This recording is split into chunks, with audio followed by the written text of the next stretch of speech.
radicalization remain very real and ongoing threats to our homeland.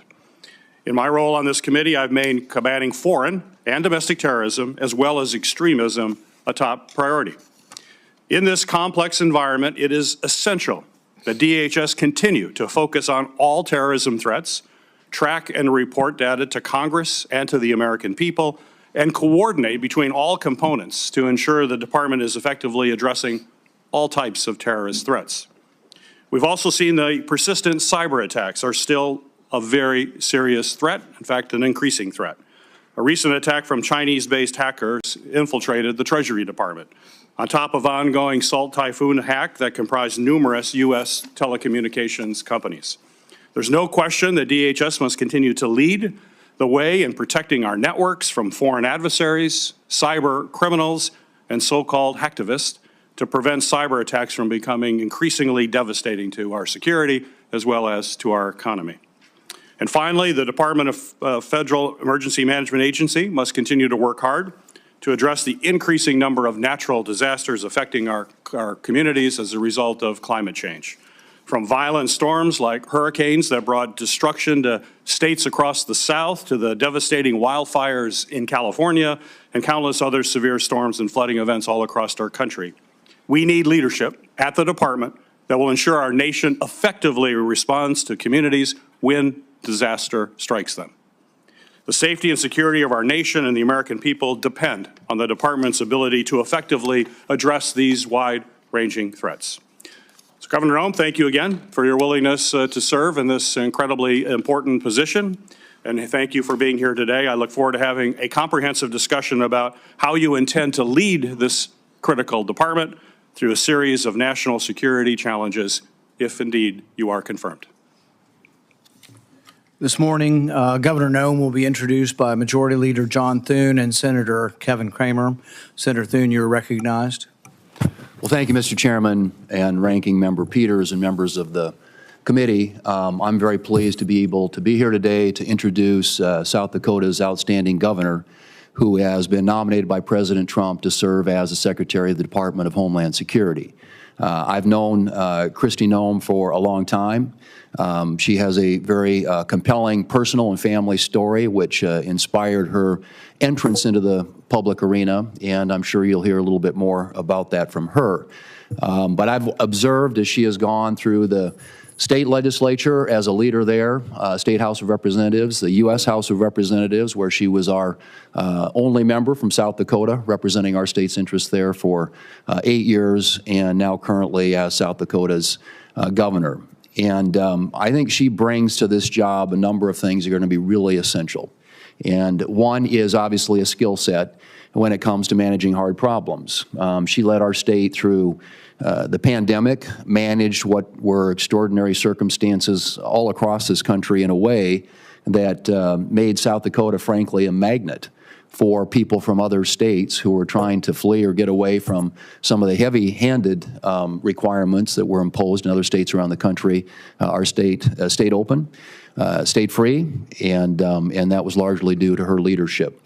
And I would say, too, as we tackle what is an enormously complicated and hard issue, which is our southern border, it's going to require a skill set, which I believe she possesses. It's going to require a tremendous amount of persistence and determination, which I think she has, an enormous amount of energy, which she has in abundance, and frankly, what I would say is just absolute toughness. It's going to take some tough and hard leadership to get things back in order. And I want to refer to something she said in her State of the State address earlier this week to South Dakotans, and that is that over the past 4 years, we've seen a complete disregard for the security of our borders and the safety of the American people, to say nothing for the rule of law.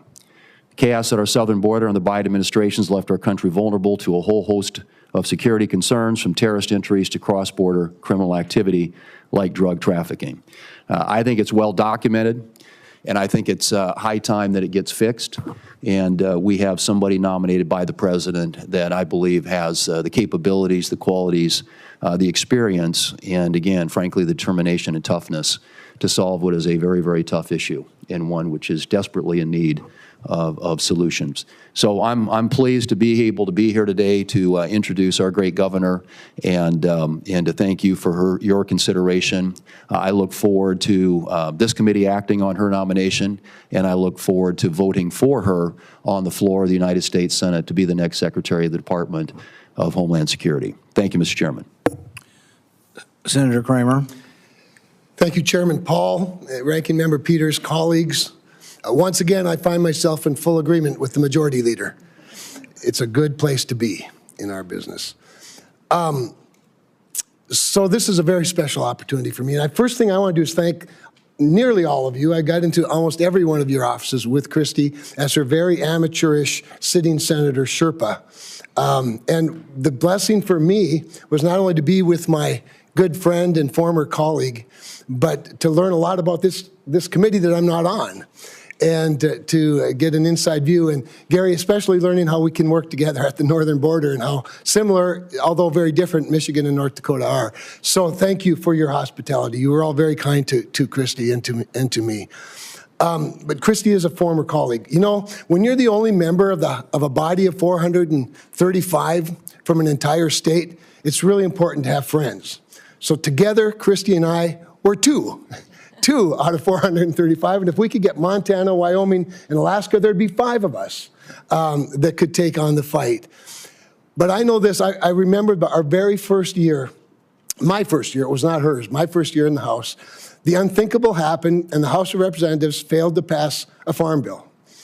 And all I can tell you was the least secure homeland person in America was the Speaker of the House and the Majority Leader the next day when Kristi and I doubled up and eventually we got a farm bill done. I say that because we are living at a time, and Senator Peters, you used the words strong, stable, and principled. I can't think of 3 better words to describe Kristi Noem than those 3 words. I would add this. I'm not surprised that President Trump turned to Governor Noem. Securing the homeland is the #1 priority, our #1 priority, our #1 constitutional priority as a Congress. And it is for sure the #1 priority of the voters in the last election. And it is the #1 priority for President Donald Trump. So naturally, he would say, who is the toughest, smartest, most capable protector that I know? I think I'd like to find a ranch woman, mom, grandmother who knows how to protect her own. And when you grow up on a ranch in the prairies or the West, nobody else is going to look out for your critters. No one else is protecting your family. You do it. And she brings this skill set, as Senator Thune said, as a leader, as a legislator, as a member of Congress, as a governor, a very important.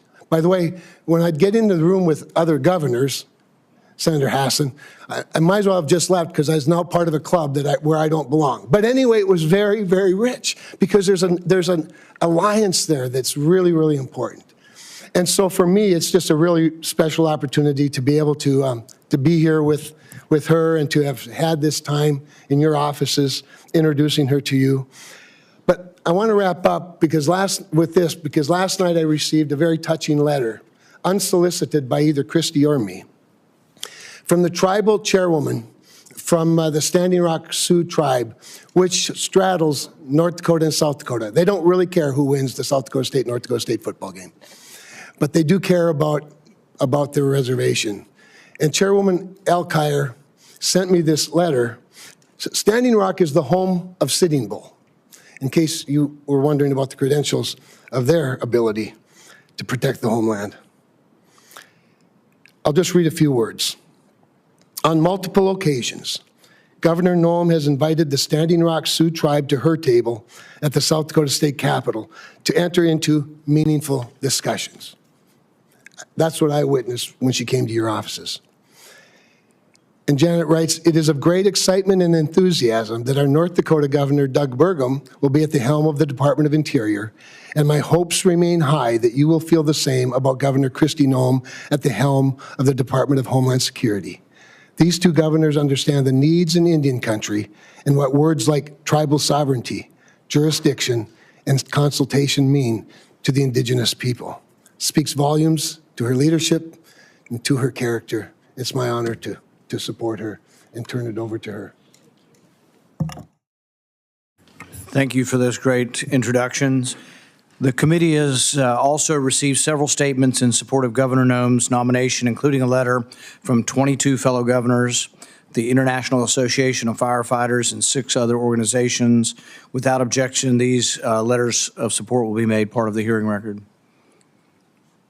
And I know our senators are going to have to go, but thank you for coming and doing those introductions. It's the practice of this committee to swear in witnesses. Governor Noem, please stand and raise your right hand. Do you swear that the testimony you will give before this committee will be the truth, the whole truth, and nothing but the truth, so help you God? Governor Noem, you are now recognized for your opening statement. Well, thank you, and good morning, Chairman Paul, Ranking Member Peters, and the distinguished members of this committee. I'm honored to appear before all of you today as the nominee for the Secretary of Homeland Security.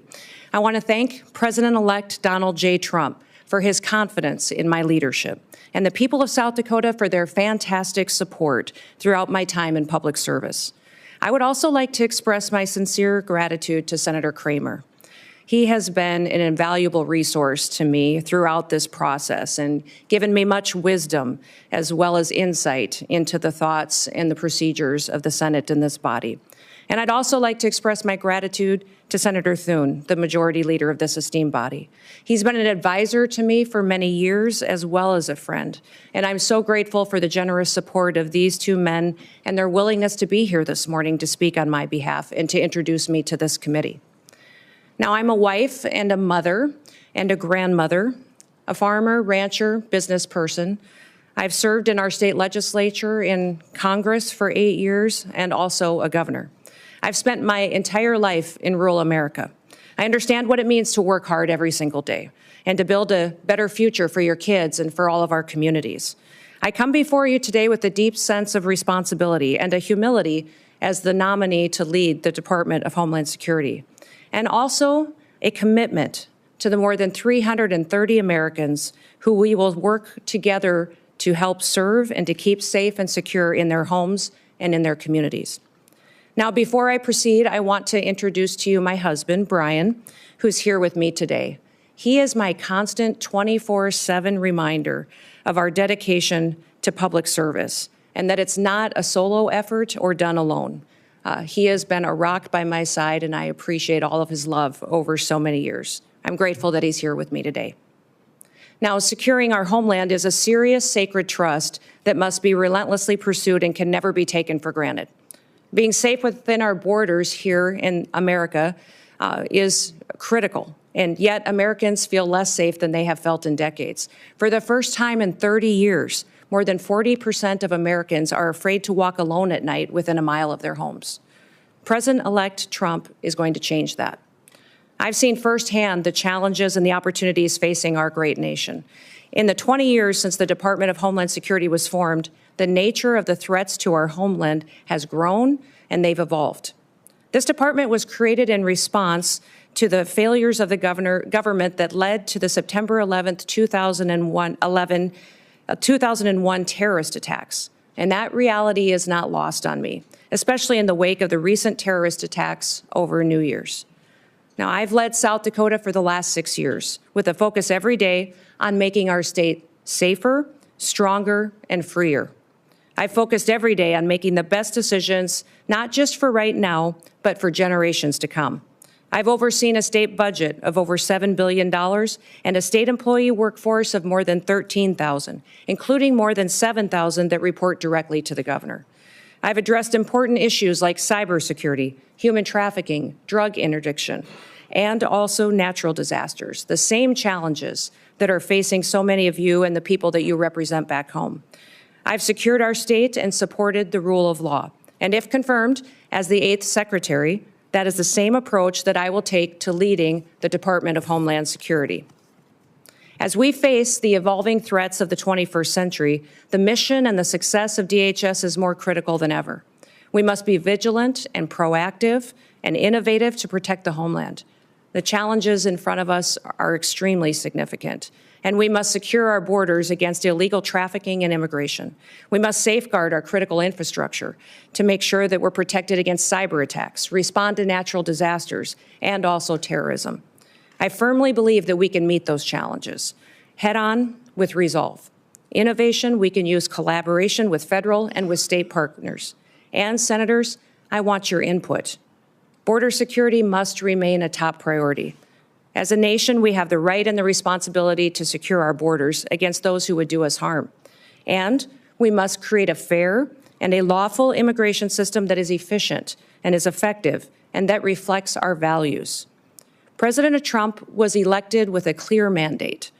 He needs to achieve this mission because 2/3 of Americans support his immigration and border policies, including the majority of Hispanic Americans. I was the first governor to send National Guard troops to our southern border when Texas asked for help and when they were being overwhelmed by an unprecedented border crisis. If confirmed as secretary, I'll ensure that our exceptional, extraordinary Border Patrol agents have all the tools and resources and support that they need to carry out their mission effectively. The same is true of my commitment to the outstanding men and women of the U.S. Immigration and Customs Enforcement. They are responsible for apprehending, detaining, and deporting illegal immigrants. And getting criminal aliens off of our streets and out of the country will help American communities be safer again. The bravery and the dedication of the Border Patrol and ICE are unmatched, and I will restore dignity to their work. The rising threat of cyber attacks also demands our utmost attention, and our critical infrastructure, from energy grids to financial institutions, is under constant attack by foreign adversaries and criminal actors. As Secretary, I will prioritize a comprehensive, whole-of-government approach to cybersecurity. In fact, in the coming days, we have to plan bigger and think faster and smarter. I fully acknowledge that people in Washington, D.C. do not have all of the answers, and therefore I will leverage private-public partnerships. I'll advance cutting-edge, state-of-the-art technologies to protect our nation's digital landscape. And I will have a proven track record of doing this in South Dakota to back me up. I've helped make Dakota State University a global leader in cybersecurity education because we recognize the need to address this emerging threat. And I will take a proactive approach if given the opportunity to serve as secretary. Now, President-elect Trump has been a tremendous friend to law enforcement over the years, and I will do the same in my role as secretary. As governor, I've worked closely with law enforcement to make South Dakota safer. I've overseen hundreds of state troopers in the South Dakota Highway Patrol, and on several occasions, I've convened groups of law enforcement from across our state to address policies that will make our people safer.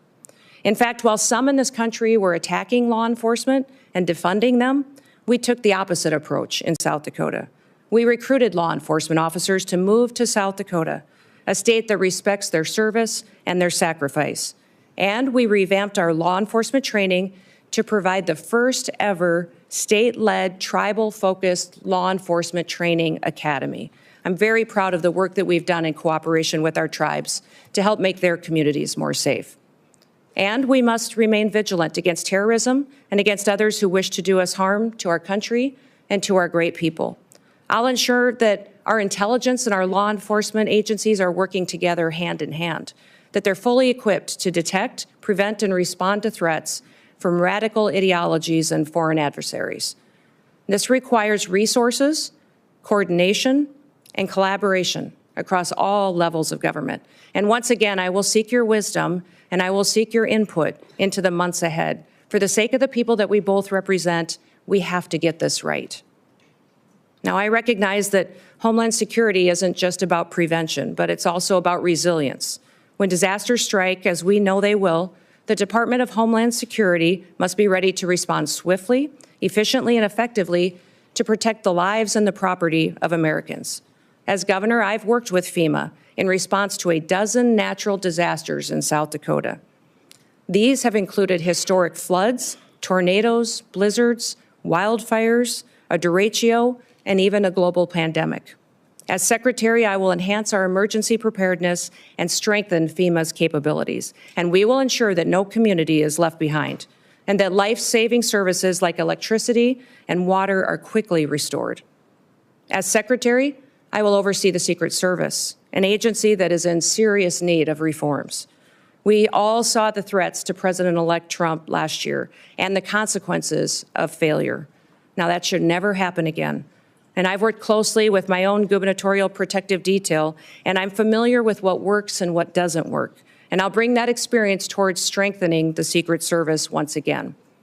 I'm committed to working with this committee, with Congress, and with the dedicated men and women of the Department of Homeland Security to fulfill our mission. And together, we can ensure that the United States remains a beacon of freedom, safety, and security for generations to come. So thank you for the opportunity and the honor to appear before you today. Thank you for the meetings and the time that you took in your office to discuss the department and what we can do in the future to make the American homeland much more secure. I look forward to your questions, and I hope to earn your trust and hopefully also your vote as we embark on this critical work together. And with that, Mr. Chairman, I yield back. Thank you, Governor Noem. We will now proceed to questions. Each member will have 7 minutes. We will have a vote that will start at 10 a.m., but we're going to continue the hearing and keep people in line as you come and go to vote. We'll keep the hearing moving. I want to be clear from the outset that we will not tolerate any disruptions. The Capitol Police have been asked to escort anyone immediately from the room if they disrupt the hearing.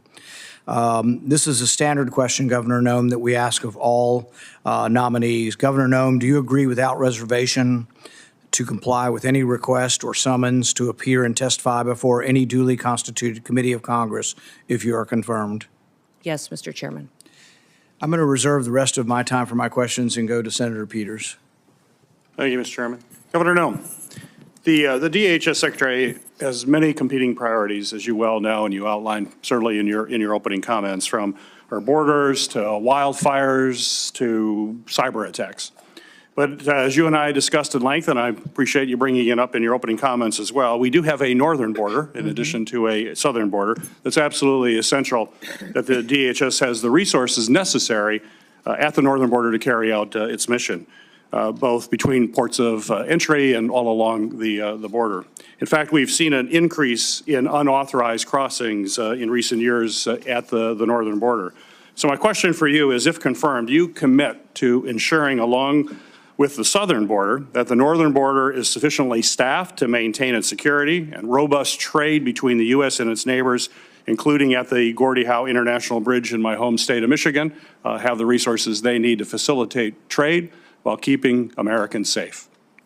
Yes, Senator Peters, you and I talked about this in your office and also with Senator Slotkin as well, how important it is to continue to remain focused on our northern border and all borders and ports of entry that the United States has. I think there's been some universal concern from some of the committee members that as we focus on the southern border and what we're seeing as far as the invasion there and the amount of people crossing, that the northern border would lose focus. But that will not happen, and we will ensure that our borders are secure and we're addressing all threats that may come in from any direction. And also with the bridge as well and staffing up on that as well, and I've assured Senator Slotkin as well that our focus is there to make sure that it is staffed appropriately. Very good. And as we discussed, the department is diligently working to stand up the Northern Border Mission Center at Selfridge Air National Guard Base in Michigan, following the authorization and funding that I was able to secure in the last Congress.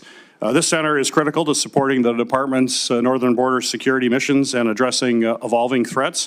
So quick question, if confirmed, do you commit to working with me to fully build out the Northern Border Mission Center?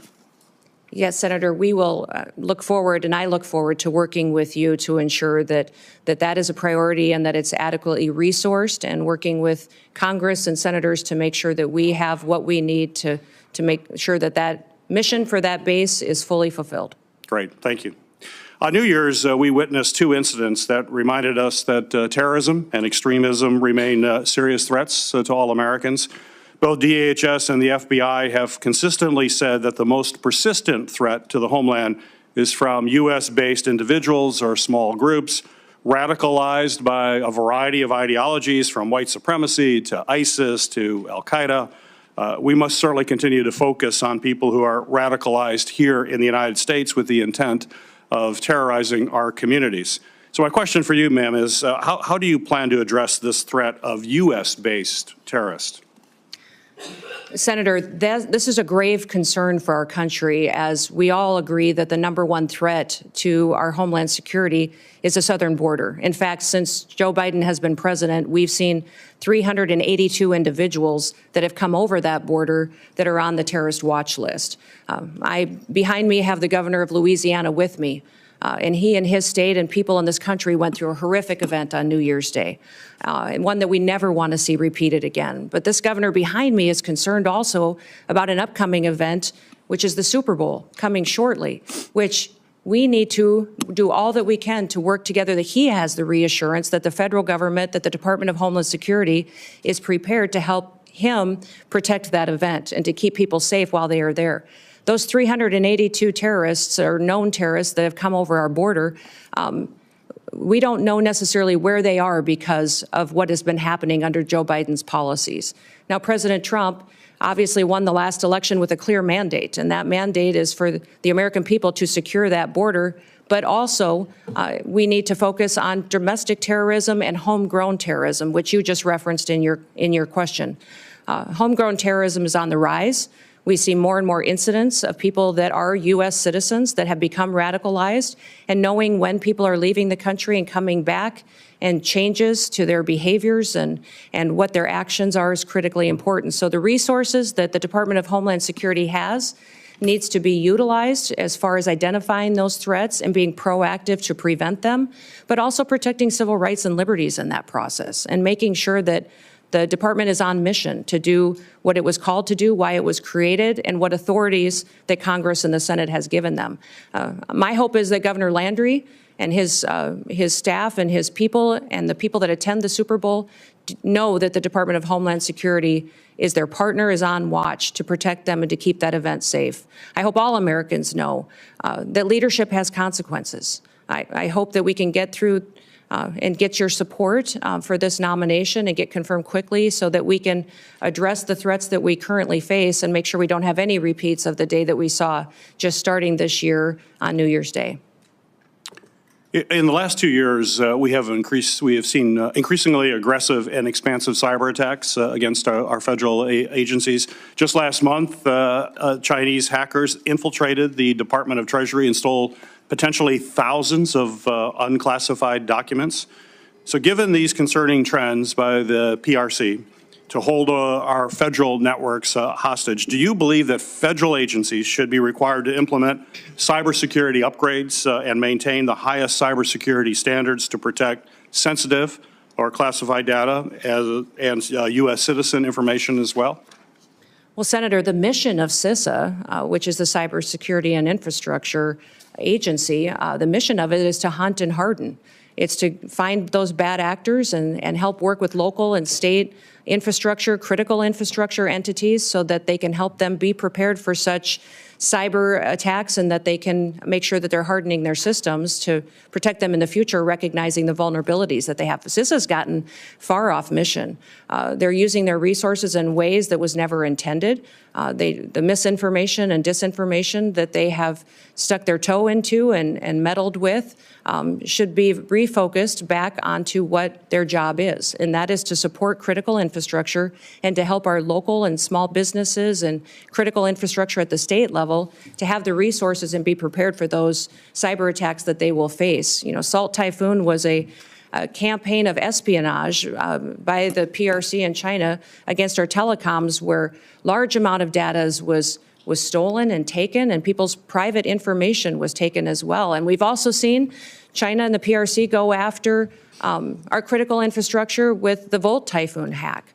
And that was extremely dangerous because there was no reason for them to do that, just to steal people's data and information. The reason for them to go after that was to control our critical infrastructure, for the ability to see if they could shut down a water plant, a utility company, and that was to cripple our country. So these threats are real. CISA needs to be much more effective, smaller, more nimble, to really fulfill their mission, which is to hunt and to help harden our nation's critical infrastructure. you. Thank you. Thank you. Senator Scott.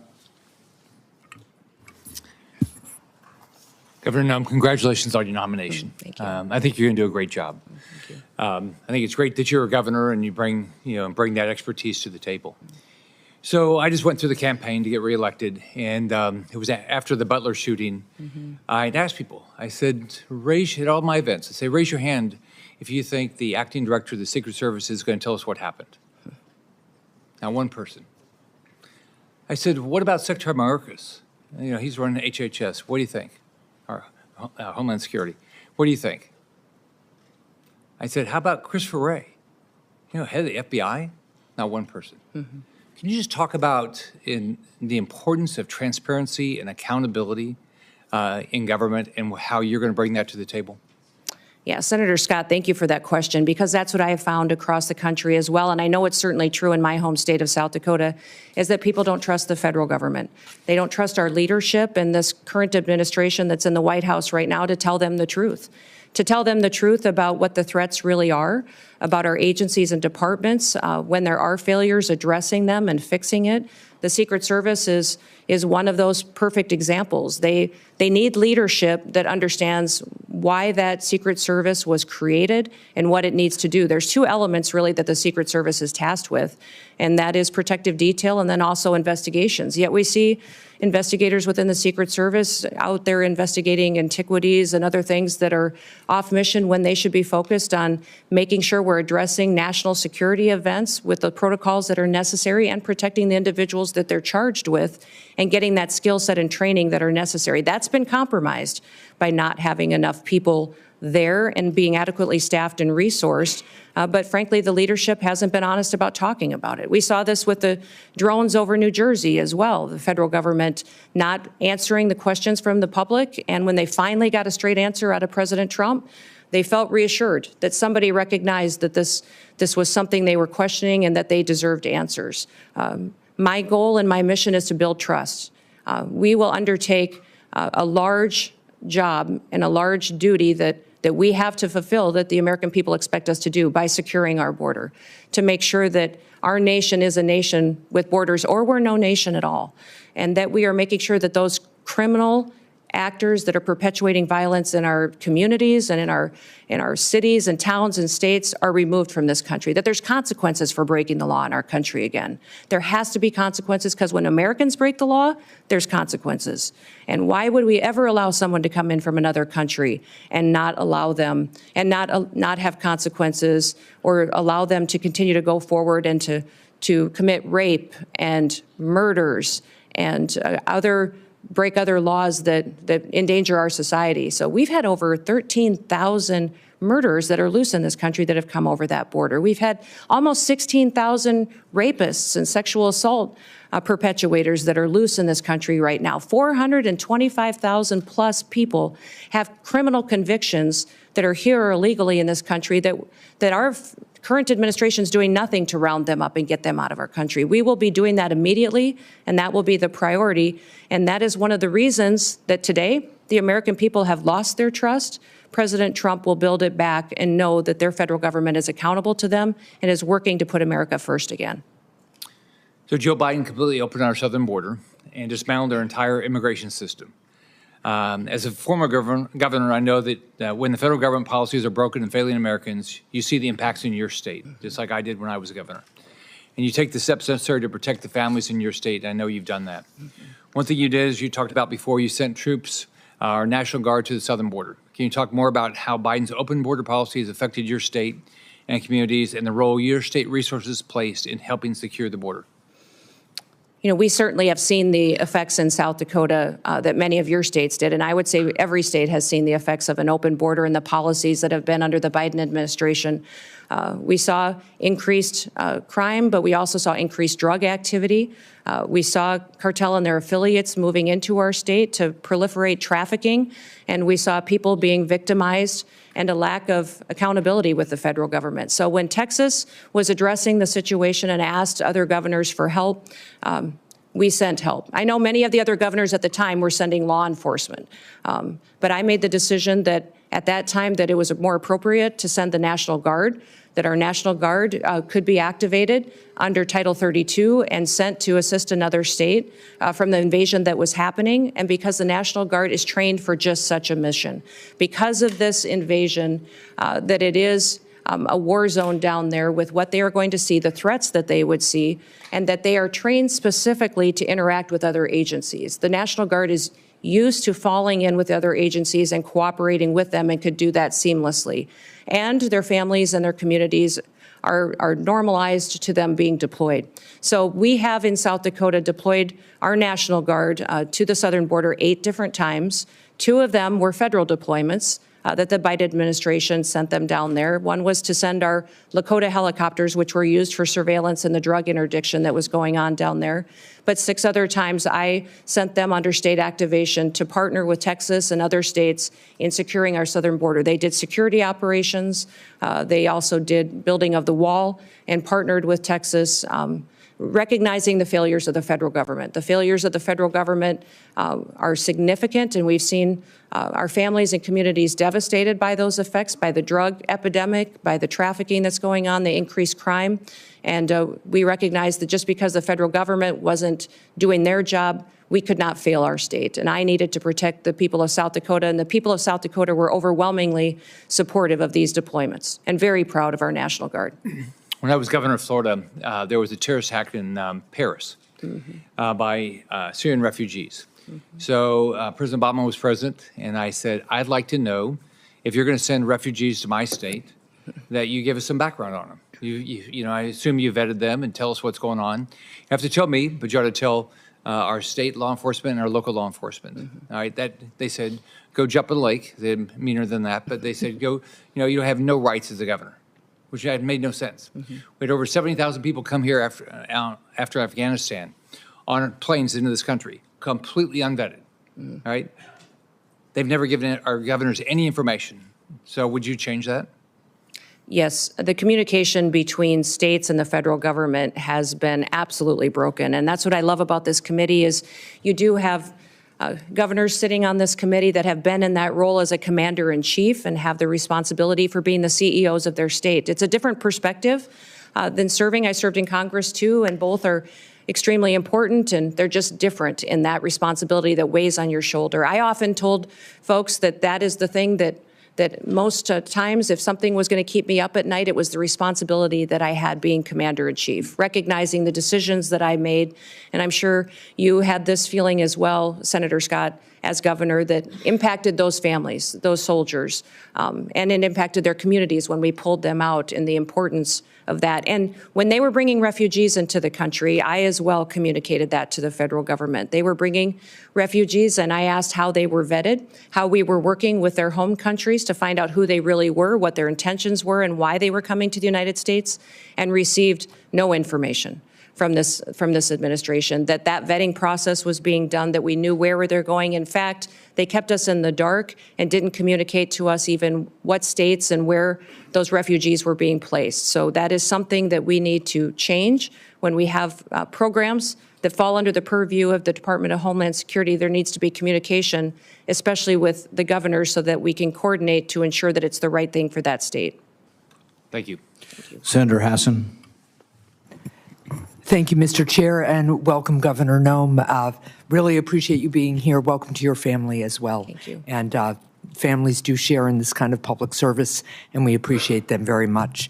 As we discussed at our meeting last month, as a former governor, I appreciate the important responsibilities that governors have to ensure the safety and security of their communities, including by managing public safety and emergency agencies. And I will say that in many ways, I agree with some of the things that Senator Scott just said about improving communication between the Department of Homeland Security and governors around who is being sent to states. It's a critical issue and something that I was frustrated by when I was governor. So I look forward to hearing more today about your priorities, if confirmed, about how your experience as governor would help you run the Department of Homeland Security. Let me just start by following up with a question that Senator Peters had also touched on, We have recently in New Hampshire seen a dramatic increase in unauthorized border crossings at the northern border. And when I was at the northern border recently, law enforcement told me about the need for more personnel and resources. We still don't have cell phone coverage in a lot of the stretch of our northern border. I've worked with Senator Kramer on bipartisan legislation to strengthen our northern border strategy because it's clear more support is needed. So, Governor, if you're confirmed, would you deploy additional full-time personnel and upgrade equipment along the northern border? You know, Senator, I enjoyed our meeting that we had and you identifying the northern border issues that are going on, the lack of security and the lack of technologies that you really need to cover some of the landscapes that are there. Very different than the southern border, some just as equally challenging, but all need to be addressed. So I definitely will be working with you to ensure that our northern border is adequately resourced as well. And we do have to have the resources in order to be successful. Right. That's something I want to work with Congress, with the Senate and the House on to ensure that the resources are there to meet the challenges that we have. We have not fully utilized the technologies that are available that are necessary to really secure this country and to compete with those bad actors which wish to infiltrate our country. And having the ability to utilize them will make us much more safe. So I'll work with you most definitely in ensuring the northern border is protected. Well, I appreciate that. And I just note, too, that at the same time, there's real concern in New Hampshire and all along the northern border that we strengthen the border and have the resources we need. We also have a really strong economic relationship with our our friends to the north and a lot of family relationships. So I think it's important that we're smart in the deployment of technology. We don't want to impede that flow of economy and people that's lawful, but we do want to make sure that we have the resources we need. I want to turn to the southern border now. At the southern border, we need significant technological investments to support law enforcement personnel in their efforts to catch fentanyl smugglers, to stop human traffickers, and seize the cash and illegal guns that criminals traffic southward to the cartels. And we talked about this a little bit. There's bipartisan support for these investments, and I've worked with colleagues, including Senators Langford and Cornyn, on legislation around these issues. Governor Noem, could you identify specific technological investments that you would make at the southern border, and are you willing to work with me on increasing southbound inspections if you're confirmed? Yes, certainly, Senator. You've heard President Trump talk about the need to build a wall, and the wall and infrastructure is critically important, but also at our 382 legal ports of entry, we need to have technology so that flow can happen north and south, and it can happen in a legal manner to ensure that our commerce can continue to operate and that we can continue to make sure that we're also secure. I think de minimis shipments are a concern, and the need to look at those and how traffickers and fentanyl distributors are using that. I think we also need to use scanners, surveillance, operations. There's new technologies out there to cooperate with satellites in some area where the topography does not necessarily facilitate having actual infrastructure, and then also the ability to make sure that we're utilizing that technology that allows us to know what is going south that might be fueling some of the violence that ends up coming back north, and ensuring that we're stopping that before it has the chance to supply those cartel and bad actors that would come in. Yeah, I really appreciate that because the southbound flow, particularly of cash and weapons, fuels the cartels and strengthens them. Absolutely. And it's something that we really have to focus on. I also want to follow up on the issue of cybersecurity. Recently, criminals launched a successful cyber attack on PowerSchool, a cloud-based record management system that contains personal information about tens of millions of kindergartners through high school seniors, including many students and teachers in New Hampshire. This cyber attack on PowerSchool comes as schools and local governments across the country have seen a surge in cyber attacks on their systems. And when a small school of maybe a couple of thousand system, maybe 1,000 students or so has to pay $2 million in ransom. I want you to think about what that does to one of our small communities, right? So, Governor Noem, if you're confirmed, how will you empower the Cybersecurity and Infrastructure Security Agency to improve the cybersecurity of state and local governments in the United States? Well, thank you, Senator. If I am confirmed and have the opportunity to serve as secretary of this department, I'll be following the Constitution and the rule of law and then getting these departments back on mission to why they were created and why they are existing. What CISA should be doing is helping those small entities, those schools, those local city governments, the state governments, and the small businesses that are critical infrastructure that don't have the resources to stay on top of the critical protections that they need to enact. Well, let me follow up just quickly on that one point. It's something we discussed when we had our meeting. I worked with Senator Cornyn on a bipartisan bill that became law that created a cybersecurity grant program for state and local governments. This is in addition to each state getting a cyber coordinator to help on the ground. We discussed this program, and I know you as governor had some reservations about the structure of the program. But if confirmed, will you commit to working with Congress to adjust it? I'd love your input about what gave you pause as governor. I think there were only 2 governors who didn't participate in the program. And I hope that as we work on the concerns you have, you'd work with me to adjust and reauthorize the program. Yes. All grants within the department will be evaluated when I come in and be looked at to see what we can do to make sure that they're actually fulfilling the mission to which they were established.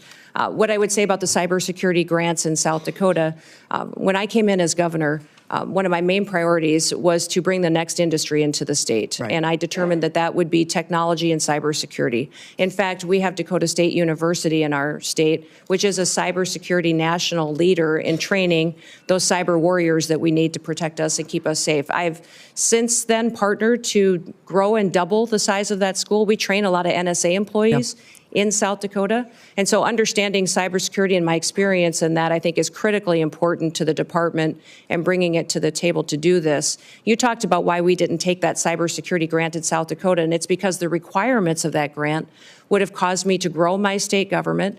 The administration costs of it would have been much more than what it would have been able to facilitate at the local level, and our state was already proactively helping these individuals that needed the resources to secure their systems. Well, I appreciate that. I'm way over time. There were very few requirements purposely in that grant program other than to make sure the money was being spent the way we authorized. But let's continue to talk about that. Thank you. Senator Hawley. Thank you, Mr. Chairman. Governor Noem, welcome. Congratulations on your nomination. I'm delighted to see you here. I do notice the chairman of the Ways and Means Committee is over your shoulder there. I'd have to question your judgment about who your friends are based on that.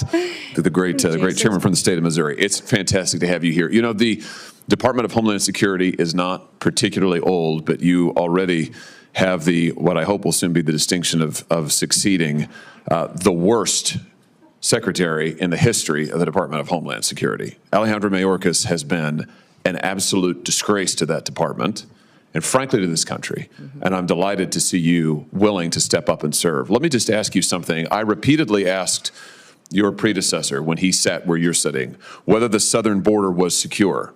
And he repeatedly told me under oath, it is secure, Senator. And he repeatedly said under oath, our policies are working, Senator, meaning the Biden administration policies that, of course, gave us this devastating open border. So let me just ask you, is the southern border secure as we find it today?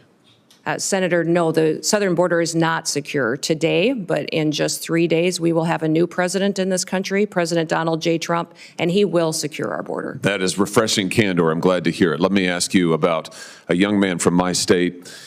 This is Travis Wolf, who's 12 years old when he was killed just over a year ago by an illegal migrant who mowed him down, and I choose my words carefully, mowed him down in a motor vehicle, hit him head on, doing 75 and a 40, killed him. Others were severely injured. Just yesterday, a witness sitting where you are sitting today told this committee that migrant crime is, and I quote, not an actual concern. Not an actual concern. In a hearing before this committee advising us to drop the Lake and Riley Act and not focus on migrant crime. You know, in my state, with the death of people like Travis Wolf and Officer David Lee, who was assaulted and killed in St. Louis, and officers in Kansas City who have been assaulted by illegal migrants, and others who have been carjacked and stabbed, would you agree with me that migrant crime sure as heck is an actual concern and that you intend to do something about it? Yes, Senator, absolutely. And I am so sorry Travis and my prayers go out to his family. I can't even imagine what that is like. And thank you for telling his story, because there's so many families in this country that have that same story. And they don't understand why the federal government is allowing people to come into this country illegally and then perpetuate crimes against their people and then give them resources and shelter and food and debit cards to go take care of their families when they go to work every single day to make sure that they're providing for their families and are held accountable to when they break our laws. So, let me ask you this. Will you work with President Trump to reinstate the Remain in Mexico program that the president had in place in his first term, which does so much to ensure that those who would seek to abuse our asylum system are not allowed into the country, and those who have legitimate asylum claims, their claims are processed in due order and in due course, but they wait in Mexico until those claims are fully processed? Will you work to reinstate that program? Yes, Senator, the president and I have talked extensively about this and will 100% partner with him to reinstate the Remain in Mexico policy and make sure that it's in place. Fantastic. I think Travis might be alive today if that policy had been in place. Let me ask you about CBP One, the phone app that I've called Concierge Service for Illegal Immigrants. I'm sure you're familiar with it. This was the Biden administration's effort to allow asylum seekers to apply ahead of time using their phones, but not actually to provide any evidence that they needed asylum. There was a newspaper report, a press report, that said the only problem with the app is it never asks users, are you seeking asylum?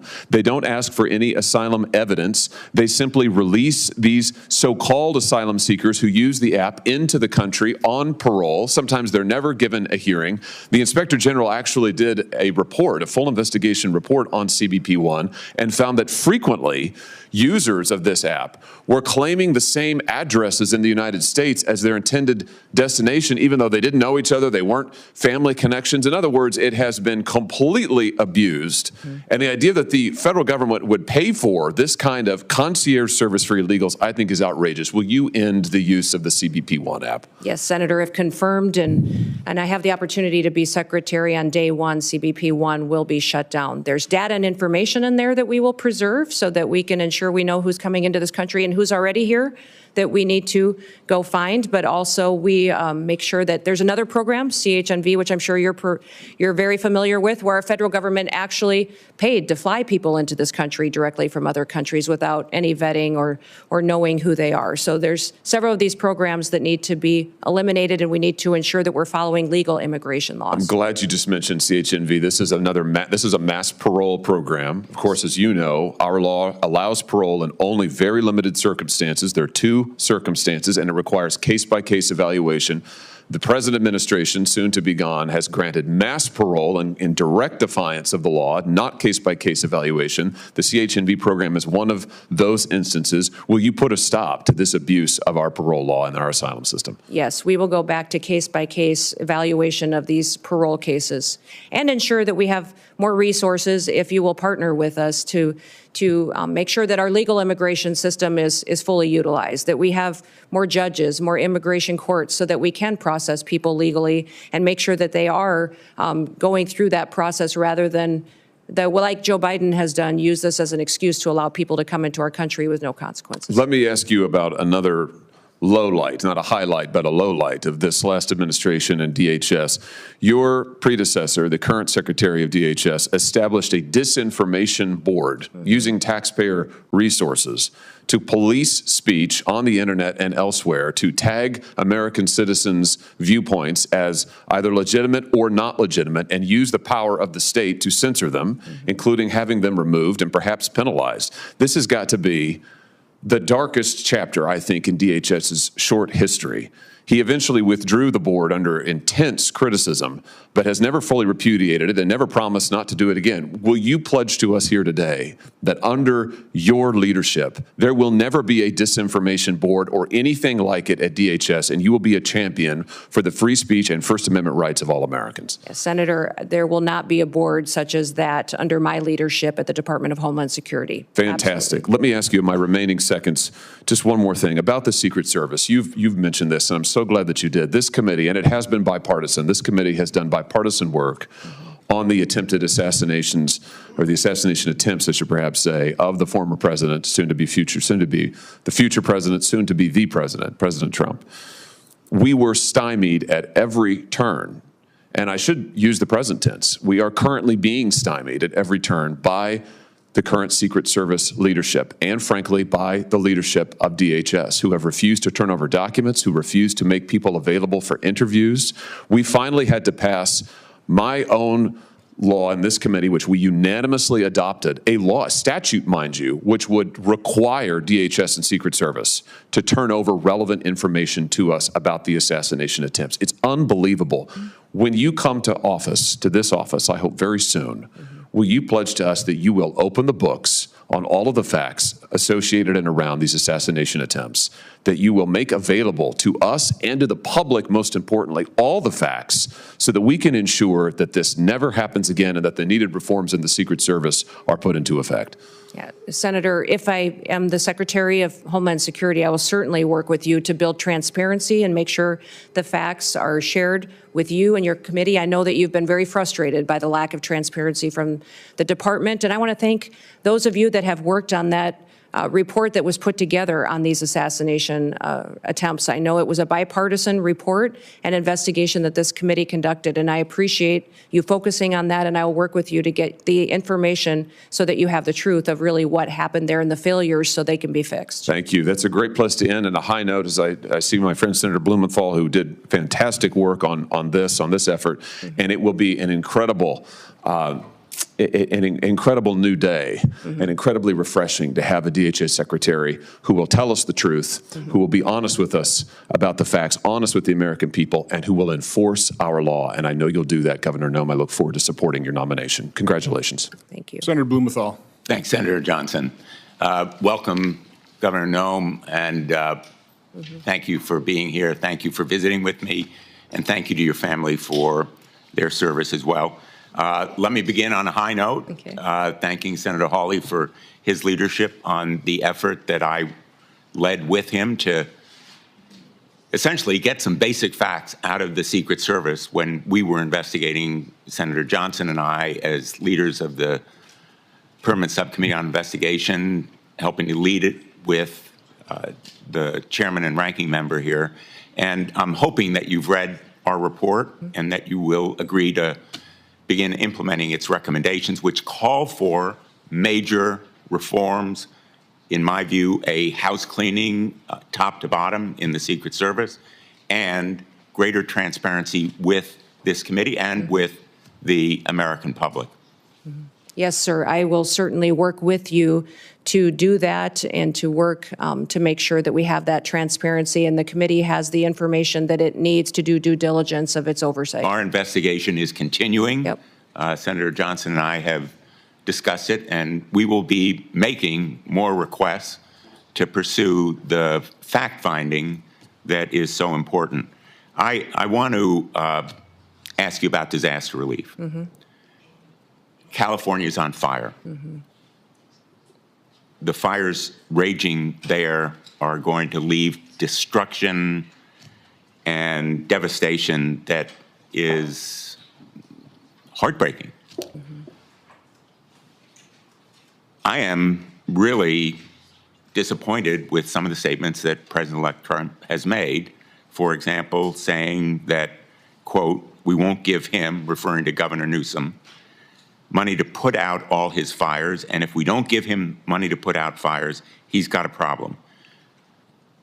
The specter is there of potential discrimination based on politics, withholding money from California or other states.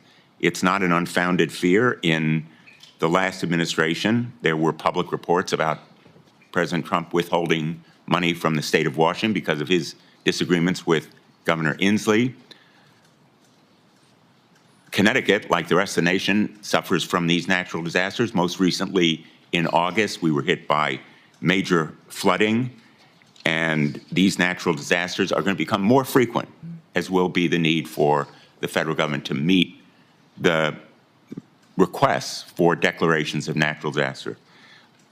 I assume you will agree with me that withholding disaster relief by President Trump or any other Chief Executive of the United States is a violation of his duty and of law.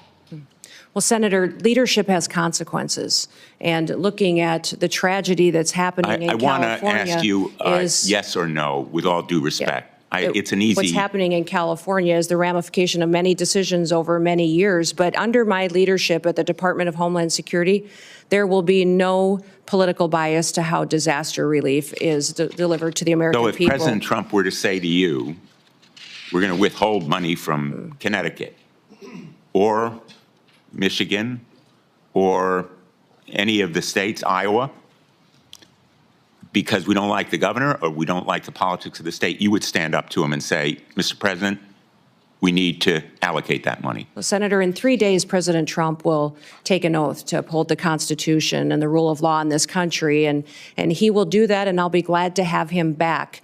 And I don't assume that's a speak yes. to hypotheticals, which is what you're asking me to do, but what I will tell you is that as Secretary, I will do the same. I will deliver the programs as the Well, it's more laws than a dictate. hypothetical, with all due respect, and I apologize for interrupting you, but my time is limited, as you know, as a veteran of these hearings.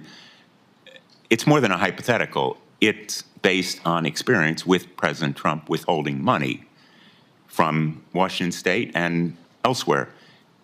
I need to know from you, will you stand up to the President and say, no, the Constitution and the Impoundment Act requires us, for example, to allocate the $100 billion that we have just appropriated in the last session to states like Connecticut, $3 million, Texas, $10 million, almost every one of the states represented here. Will you say no to the President if he withholds that money? Sir, I don't know about the scenarios that you're referencing with President Trump, but what I will tell you is that if given the chance to be Secretary of Homeland Security, that I will deliver the programs according to the law and that it will be done with no political bias. And if the programs change or if you decide to change the rule of law, then I will follow that while adhering to the Constitution. So you pledge to allocate and distribute that $100 billion according to how the program is written with no political bias. Every American deserves to be there and have disaster relief the same as their neighbors. Basically following the law. Yes. Let me ask you, Senator Peters asked you about homegrown terrorists. The New Orleans tragedy was the result of a homegrown terrorist born in this country, radicalized by ISIS. And it reflects the reason why the intelligence community, the FBI, almost all of our law enforcement has said repeatedly, domestic violent extremism is the most lethal and persistent threat to our security. That terrorist was radicalized by ISIS. The investigation is underway. We don't know all the facts, but we do know that he was a military veteran, and ISIS was responsible for radicalizing him. Shouldn't we focus on ISIS as a threat to this country's security? Senator, certainly we should be focused on all threats to this nation's security. That's the mission of the Department of Homeland Security, and homegrown terrorism is growing. We have more and more incidences. The tragedy we saw and the terrorist attack in New Orleans. What will you do to combat it? What will you do to stop ISIS and other extremist organizations from radicalizing people in this country? Well, certainly, Senator, I'll continue to work with the administration and our partners and the Department of Defense, the intelligence agencies, also within Secretary of State and the other branches and cabinet officials to make sure we're bringing all resources to bear to identify and to stop these types of terrorist activities. What I would say is the cybersecurity and intelligence elements that we have within the Department of Homeland Security have been incredibly siloed. They have not communicated with other intelligence agencies like they should and partnered. INA has some interaction, but not enough. And we also need to have CISA have interaction with the FBI, CIA to make sure they're working together to stop these types of threats and identify when they're growing among our citizens and how they become radicalized. Expired. This area of questioning, I think, is supremely important. I know there's a lot of focus on the border. We all want more border security. We want to stop migrant crime, but let's not take our eye off the ball. The governor of Louisiana for the Super Bowl ought to be really riveted on the potential for homegrown terrorism as a threat. And I hope that you will help him and other governors to do their duty to protect the people of the United States from that homegrown terrorist threat. Thank you. I look forward to working Senator with you. Ernst. Thank you, Senator Johnson. Governor Noem, thank you so much for being here today, and I want to thank you for your continuing service, the service that you had as a member of Congress, the service that you have displayed as a governor of the great state of South Dakota, our neighbor to the northwest, and for being willing to step up and take on this immense responsibility. So thank you so very much. We had such a good discussion when you came to my office in the last several weeks, and we talked about the importance of securing our border and fixing our broken immigration system. And I'd like to start today by sharing a story about one of my constituents from Council Bluffs, Iowa. And what we have seen through this broken border is tragedy that strikes so many families across the United States. So very similar to the story that was shared by my colleague from Missouri with his constituent, Mr. Wolf. I have a young woman by the name of Sarah Root who encountered tragedy on January 31st, 9 years ago. So Sarah Root was struck and killed by an illegal immigrant who was drunk driving. He was driving at 3 times the legal limit of alcohol. And Sarah's killer was bonded out before the Roots laid her to rest. He fled the country and has not been seen or heard from since. The Root family has not seen justice. So, Governor, how do you plan to prioritize the detention and deportation of illegal immigrants like Sarah's killer? Well, yes, Senator, thank you for telling Sarah's story. I remember when this happened because it was so close to home and so devastating for her and her family and the entire state of Iowa and our country.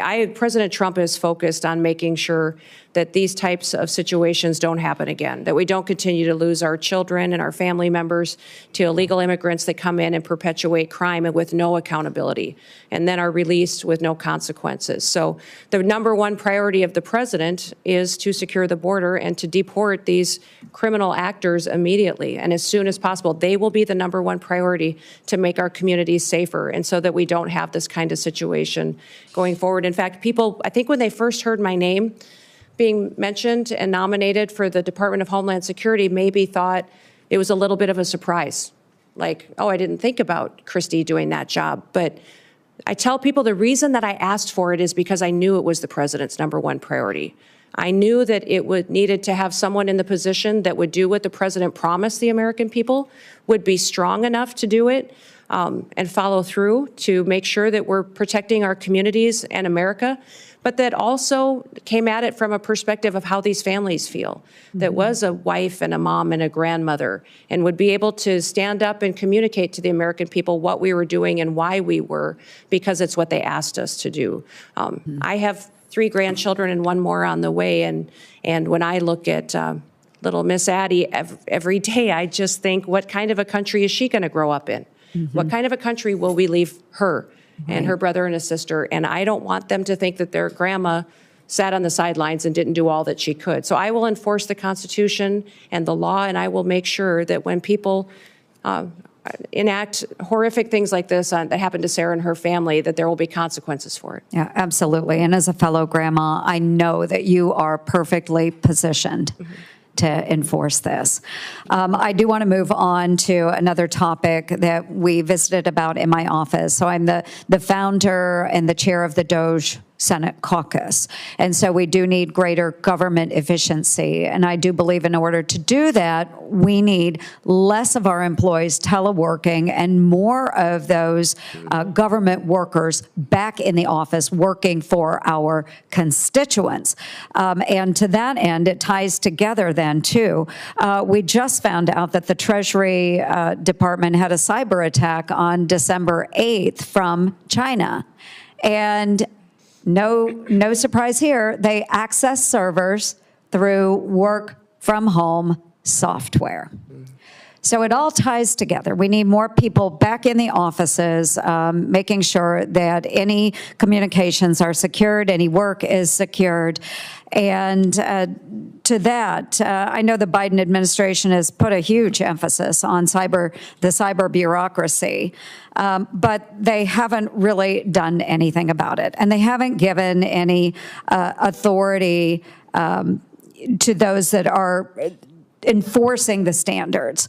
So we need to enforce the standards that are set forth to make sure the cybersecurity is truly there. But what can DHS do? One, with telework, how do we get the employees back? And then two, how do we make sure that our systems are secure from these cyber attacks?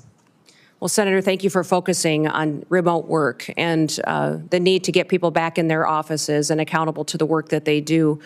In fact, I've heard since being nominated for this position that many of the agencies within the department are not showing up. They're not doing their jobs. Mm-hmm. But even FEMA, who is responsible for disaster response, that they have the alternative, some of these employees, to not even respond to a disaster, which might explain the horrific results that we saw in North Carolina when they had such a terrible disaster that impacted families and communities, and FEMA failed them so miserably.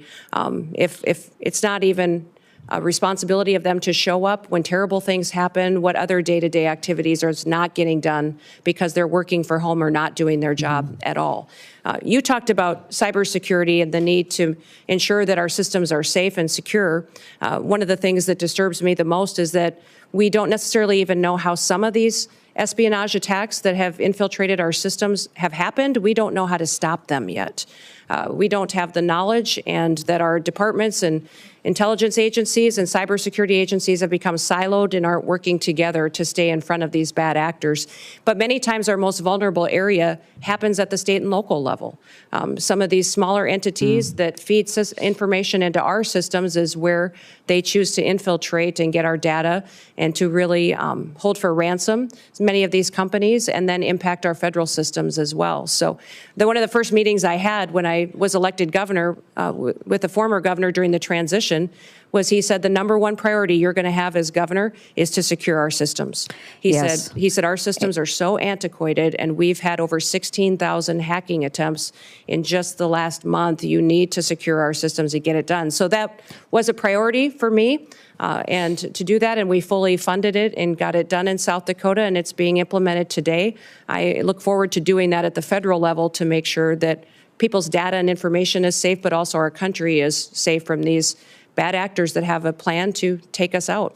Well, thank you. My time has expired, but I do want to end on a note that another thing that I do truly appreciate about you and your nomination is that as a governor, you have worked with those local constituencies as well and those local governments. And I know that this will be an incredible strength that will ensure continued success for you within the department. So thank you, Governor, very much. Thank you, Mr. Chair. Senator Kim. Thank you, Chairman. Governor, it's good to see you. Good to see you again, Thanks for coming before our committee. I wanted to just ask you, not just about your work, but how it's going to fit into the broader incoming Trump administration. And in particular, I guess I'm uncertain about roles and responsibilities regarding your position and Tom Homan's. I guess I just want to ask you just point blank, like, who's going to be in charge of the border? Well, the president will be in charge of the border. It's a national security issue, and the president is in charge of this country and has made a promise to the American people, and we will fulfill his agenda.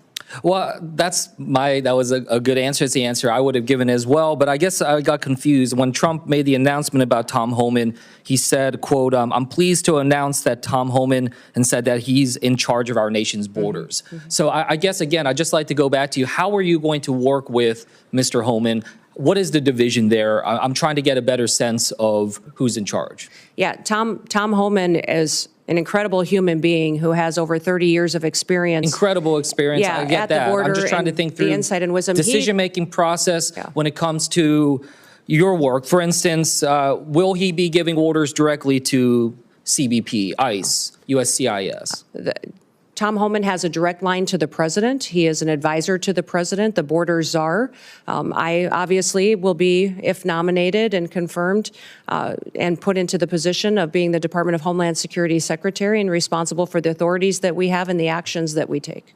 I say this because I actually want to make sure that we're empowering the next Secretary of Homeland Security. Yes. You know, in the legislation that was codified by Congress and moved forward that started this after September 11th, it said, quote, all functions of all offices, employees, and organizational units of the department are vested in the secretary. So I guess the reason why I mentioned this is I've just seen some quotes from Mr. Homan where he said, quote, I'll be making decisions on border security and deportation. He was asked in another interview about the stronger role that he'll play, and he said, absolutely, I'll be making decisions on how we do the border. So I just raise that as a concern of mine, because not only is that about the function of our executive branch, but also the capabilities of this committee to be able to properly do our constitutional duties for oversight, the ability for us to be able to have that conversation. We can talk to you, engage with you. That is the direct way. But if he is going to be making decisions, then he should come before this committee as well. And I know that that's something where, as far as I know, his role will be directly at the White House, is not something that will be under the purview directly of this committee. So I just wanted to raise those concerns. Yeah. Tom and I work very well together and talk and communicate all the time, and we'll be working together on a daily basis when we're in our positions under the new administration. And I would say there's no authorities being planned to be taken away from the department or myself if I'm in the role, and but we'll it sends continue some to mixed oversee signals. CBP. You can understand how people in my home state, maybe around the country, when they hear Mr. Homan saying, I'm making the decisions, when they hear President-elect Trump say he's in charge of our border. So, I urge, that we're going to try to do our best to try to make sure we're empowering the department, empowering the next secretary, because that's where, our laws are invested in our decision making. Yeah. Well, thank you, Senator, and we'll make sure you have all the information that you need. And Tom working directly with the president and I working directly with the president hope to help you get all that you need to reassured that the authorities will stay the same as they currently are, but we will continue to work to secure that border and make sure that we're working together in that way. I want to just switch gears about you raised the concerns about terrorism, especially foreign terrorist groups. I guess I just want to ask you, what are the major foreign terrorist groups that are, well, first of all, what are the major foreign terrorist groups that are out there that we're tracking? Which are the ones that are concerns to us in terms of potentially trying to inspire or coordinate an attack upon us? And if you can just give me a sense of what their current capabilities are to try to enact that. Well, I think we face a lot of threats, Senator, and since I'm not in the role today, I shouldn't get into specifics with you, but I think you can at least get into specifics about what organizations that are out there. Yes, so I just wanted to get a sense of your knowledge of the organizations. All the traditional terrorist organizations that have always threatened the United States, Such but I would also say, Hamas, ISIS, continuing down that path of those terrorist organizations, but we'll continue to also focus, though, not just on those, but also the cartels, their partnership with the Chinese, and what they are doing. Listen, I've told people for years, for over 30 years, I've worked on national policy, on food policy, on agriculture policy, and I've seen the Chinese agenda to infiltrate our country, control our food supply chain, but also their manipulation of their currency and stealing our IP. And now I believe that this fentanyl crisis that they have flooded our country with is geared, and the purpose of it is to kill our next generation of Americans. No, It is to I control don't us. discount the So importance when you of those. focus on one or two groups, I think it takes your eye off the ball as to where all the threats could come from. We just spent a significant amount of time talking about homegrown terrorism as well. Correct. And I'm glad we're having that conversation. But the reason why I mentioned it, I was not trying to quiz you or anything of that nature. It's just that, when the Department of Homeland Security, when their threat assessment for 2025 lists 3 organizations, lists Al-Qaeda, lists ISIS, in particular ISIS Khorasan, and the IRGC and the threat from Iran. I just want to make sure that I get it. You're talking about the importance of the border. We all understand that. We want to work with the incoming administration to try to have an orderly process with that. But I just want to make sure that in particular DHS, the primary mission, if we look at the founding legislation, the primary mission, the very first mission is prevent terrorist attacks within the United States and do everything we can to minimize that type of threat. So, yes, I do think it's important for us to focus in on 1, 2, or 3, or just wherever these terrorist groups are at. Yes, I know that part of that effort to try to minimize terrorist attacks is through the work that we try to do to secure our borders, all of them, air, sea, and land. But the primary mission still is about preventing terrorism, not just the border security. That's a tool to be able to accomplish that. So I just raise that with you. I want to make sure that the next Homeland Security Secretary has a very detailed knowledge and understanding about the terrorist groups, their capabilities, and is tracking that on an absolute daily basis, and that they understand that is their top mission. And with that, I'll yield back to the chairman. Senator Johnson. Governor Noem, welcome, and thank you for your willingness to serve. You'll be taking over a massive federal government agency, 240,000 employees. It's probably too massive. I think had I been there back then, I don't think I would have assembled these 22 different agencies in this massive department, but that's what we've got. It's a department that the previous administration, I think, has completely misused. Instead of using Customs and Border Protection to do that, to protect our border and secure it, they've utilized those resources to incentivize a massive influx of illegal immigration. Instead of using the Cybersecurity Infrastructure Security Agency to do that, they instead engaged in mission creep and utilized it to censor Americans with the Misinformation Board. I am concerned about disaster relief, just federal disaster relief in general, creating greater and greater and increasing levels of moral hazard, resulting in higher costs of these disasters. So let's cover each one of those kind of in order. How do you gain control over a massive agency whose resources and personnel have been misused? I mean, how do you root out those individuals who, instead of securing our border, opened it up and facilitated this? Well, Senator, this has been a big topic of conversation in most of the meetings that I've had with the members of this committee was how do we fix this agency, which the reputation is that it's broken and dysfunctional. I think that was the question I get asked the most is why would you want to head up such a dysfunctional department? And I would say that because the mission of the department is to secure the homeland and our people, it's our biggest vulnerability right now. And we have a president that's not enforcing the law. And I don't believe the law should be unequally applied. Everyone should be subject to our laws, and a nation without laws and without borders is not a nation at all. So I will work by ensuring one of the things that Senator Ernst talked about, people have to show up for work. I think there's going to be a majority of people who don't have their primary mission to secure the homeland, that if they don't want to show up for work, then maybe they're just not truly passionate about protecting America. I think they need to do that, and they need to recognize what their job is. The morale in DHS is very low. I'm going to let people do their jobs. I'm going to remind them what their jobs are. Some of these Border Patrol agents haven't been able to do their jobs for a very long time. They've been processing paperwork and facilitating an invasion when they should be back securing our border, which is why they were recruited and wanted wanted to serve there to begin with. We're going to build partnerships with local law enforcement, with ICE and task forces. So we're communicating again with local sheriffs and mayors and law enforcement to partner together. When you talk about the fact that this is such a broken and agency that needs so much improvement, a lot of it goes back to why were we created and are we fulfilling that mission and making sure that these individuals are getting back on task. So under my chairmanship and under the Trump administration, we did rename a part of DHS, the Cybersecurity Information Security Agency.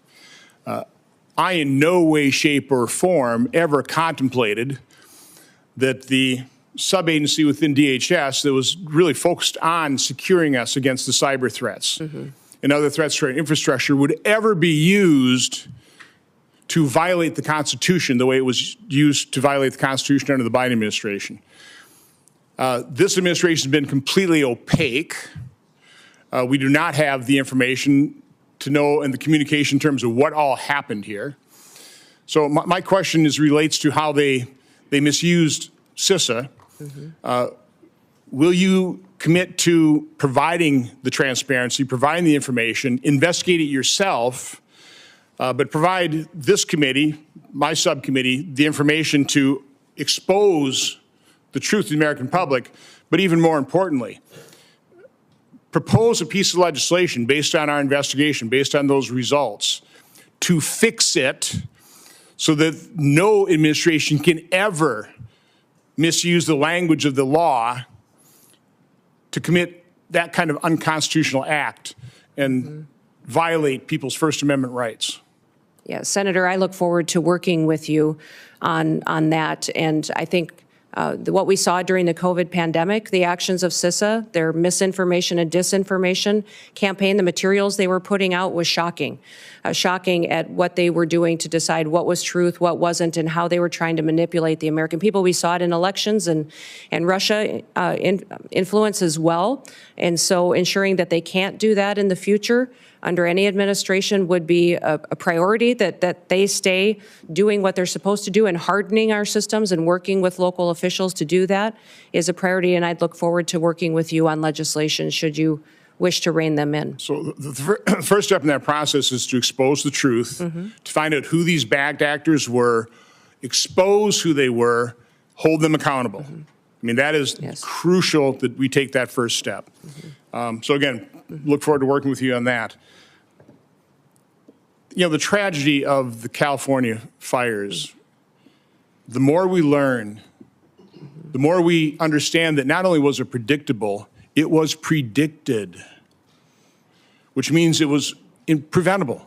Again, you're not going to be, you can't prevent the initiation of those fires, but you certainly prevent them from raging into the tragedy that they became, the dozens of people who've lost their lives, the hundreds of billions of dollars worth of property damage. It's not just California, though. I mean, again, that was grotesque mismanagement. That could have been prevented. You can't prevent a hurricane. You can't prevent floods. But you certainly can try and start reducing the moral hazard that we've allowed to explode, quite honestly, by the federal government rushing in immediately, no questions asked, just tell us how big a check you want. What can you do in your new role to try and start reducing over time the moral hazard that we have created in this country with federal disaster relief? Well, Senator, emergencies and disasters are always locally led. They're led by the local communities and leaders, and that's because they're much more responsive and much better informed on how to bring relief and to get those emergency services there to meet the need. Then it's state supported and federally resourced. Which means that when we come in, that we're supporting what the mission is, what those emergency operations and plans are that the local city and county and then also the state has implemented and do what we can to fulfill the mission of our programs. One of the things that FEMA's not doing today that I think we should be doing is streamlining communications. We saw this in New Orleans. We saw it in other terrorist attacks in the country. And you just referenced it as well about the American people not getting the truth, senators not getting the truth and the transparency that we need, is that I believe FEMA can always put out a blueprint for what a response would be should something terrible happen. And when we look at the Secret Service, what happened in Butler, we saw that communication was an issue, that the Secret Service wasn't communicating and balls were getting dropped with local authorities, local law enforcement, and we can put forward a blueprint for how communication can happen and be streamlined between the federal government, the state, and the local entities, so that should something happen, this is how we talk to each other, to make sure that the public has the facts, they're not getting misinformation, which happened with the New Orleans terror attack just recently, but also up in Pennsylvania as well. That blueprint is what we do at the state level that FEMA has failed to do, to proactively educate the public on what everybody's roles are, what we do should something happen, whether it be a natural disaster or a terrorist attack or an emergency response is needed, that we can put out those blueprints ahead of time, educate people, train those local entities, which they currently do to a certain extent today, but not good enough to really know that not only can the resources be pre-deployed in many of these situations so that they're more readily accessible, but also how are we going to communicate and make sure everybody's on the same page so that we can be much more efficient. I wish that we would have had different leadership and a different governor in California, or we might have a different result there. But in the Department of Homeland Security, we can do all that we can to make sure that the people that live in California know that they're going to get a response from the federal government that's appropriate, and we did all that we could to make sure that they had the information ahead of time so they could protect themselves when they do have a failure in leadership like we've seen. Well, thank you and good luck. You bet. Since Senator Johnson brought up California fires, I have to interject here. We talked about burn policies. You know, these are local policies, how we try to not have so much brush and things like that. They're also next to the largest body of water in the world, the Pacific Ocean. So I see these homes all burning on the beach in Malibu, and I'm like, wow, if they just had a generator and a hose, you start sucking the water out of the Pacific Ocean. But you could do more than that. You could pump it and put it in cisterns up in the hills a mile or two in. You know, it doesn't rain very much there, but why don't they take the ocean water, put it in cisterns, and have a bunch of water ready when a wildfire shows up? But it's like, once again, bad local government. Senator Gallego. Thank you, Chairman. Thank you, Governor, for your attendance, and I appreciate us meeting last week and our frank conversation. So in partly following up to our conversation, in recent years, I've been in very close contact with our Arizona border communities, which are unlike other border communities, and about the funding needs to address migrant influxes through the Shelter and Services Program, or SSP. Without this funding, border communities must bear all the financial burden for national immigration challenges and the broken border in general. So that means police, fire, hospital systems, in general, anything of that. And at the same time, they will also face the potential challenges of street releases. And again, these are very small towns on the border, so having thousands of people being released becomes both burdensome, security issues, and just not fair to them. And we get lumped in with places like New York and Chicago about how they do their shelter programs. Our shelter programs are not the same as New York and Chicago. We do not permanently put people in apartments or anything of that nature. We are trying to move people away from the border so that way they don't become a burden on these very, very small communities. So I'm very highly concerned, as I told you in our meeting, when the SSP program becomes politicized and to the point where we get lumped in with those programs which I don't think are effective and are actually counterproductive, and it ends up depriving our small Arizona borders of these very, very vital funds that they need. So as DHS Secretary, how would you ensure that border communities are not left to respond to and pay for these immigration influxes, the broken border system on their own? And would you commit to helping really not politicize or just join the SSP program to the point where places that are doing things correctly, like Yuma, Arizona, like Pima County, like Cochise County, aren't lumped in with the people that are doing things incorrectly, like New York State and Chicago?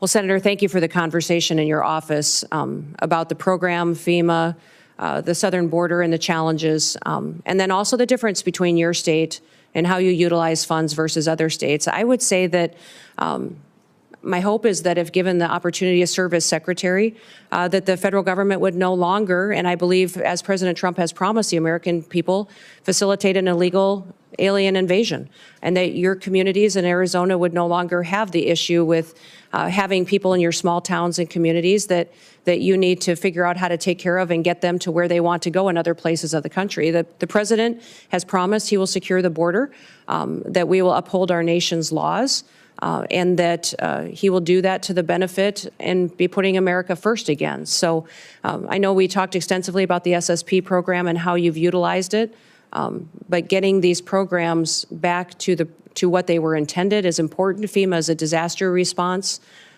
agency, and some of the facilities that have been utilizing these types of funds and dollars need to be reevaluated, and to make sure that it's truly doing the service that is upholding our nation's laws. And certainly I understand reevaluating, especially how some of these states have been using it. And in an ideal world, we don't have to have a program like that because we don't have this mass of humanity that's coming towards our borders. But even under the first Trump administration, we actually still needed it also. So this is why my concern is to not get rid of this program, because again, these small communities, I'm talking communities of maybe 10,000 people, maybe only 6 or 7 cops are going to end up really bearing the brunt. And we are not a big state. We can't really compensate for these types of losses. These small communities are also largely in, you come from a rural state, counties that are largely rural with a lot of federal land, so they actually don't even have a tax base. So when the broken immigration system sends people to these borders and we end up not having to have enough, these communities don't have enough money to pay for cops, firefighters, overtime for hospital systems, it's that type of program that keeps these small communities afloat. So I just want to make sure, that again, this does not become politicized, and that we are kept separate from, I think, the mistakes that other states have taken on. Moving on, in Arizona, we have large parts of the border that run through tribal lands. We have 22 federally recognized tribes. We have great relationships with these tribes. They want to be collaborative partners when it comes to border security. And then we have some great programs that have worked in the past. For example, the Shadow Wolves program with the Tohono O'odham Nation. It's a really good example, collaborative program of tribal law enforcement that worked with DHS to make sure they stop human smuggling and cartels going through the borders. But as DHS Secretary, what is your plan to consult with our border tribes and work together to balance both national security but also their sovereignty? Yeah. Well, Senator, I believe that my experience as governor and my relationship with working with our tribes is going to be an incredible, powerful tool for me to bring to bear at the Department of Homeland Security to work on how we secure our southern border, but still respect their sovereignty and still be able to work with them. This year, when looking at public safety issues that we had in South Dakota and their lack of ability to hire tribal officers on our reservations in South Dakota, I offered to train federal law enforcement officers, BIA officers, but also their tribal police in South Dakota at no cost to our tribes. And it's been an incredible, powerful tool that we've had to build relationships. Those tribal police had the chance to go through academy with the local maybe deputies from the counties and the state highway patrol troopers that were coming on board. And those relationships have built partnerships in our state that we didn't have before. The Shadow Wolf training opportunity is incredible that was down in Arizona that you spoke of too.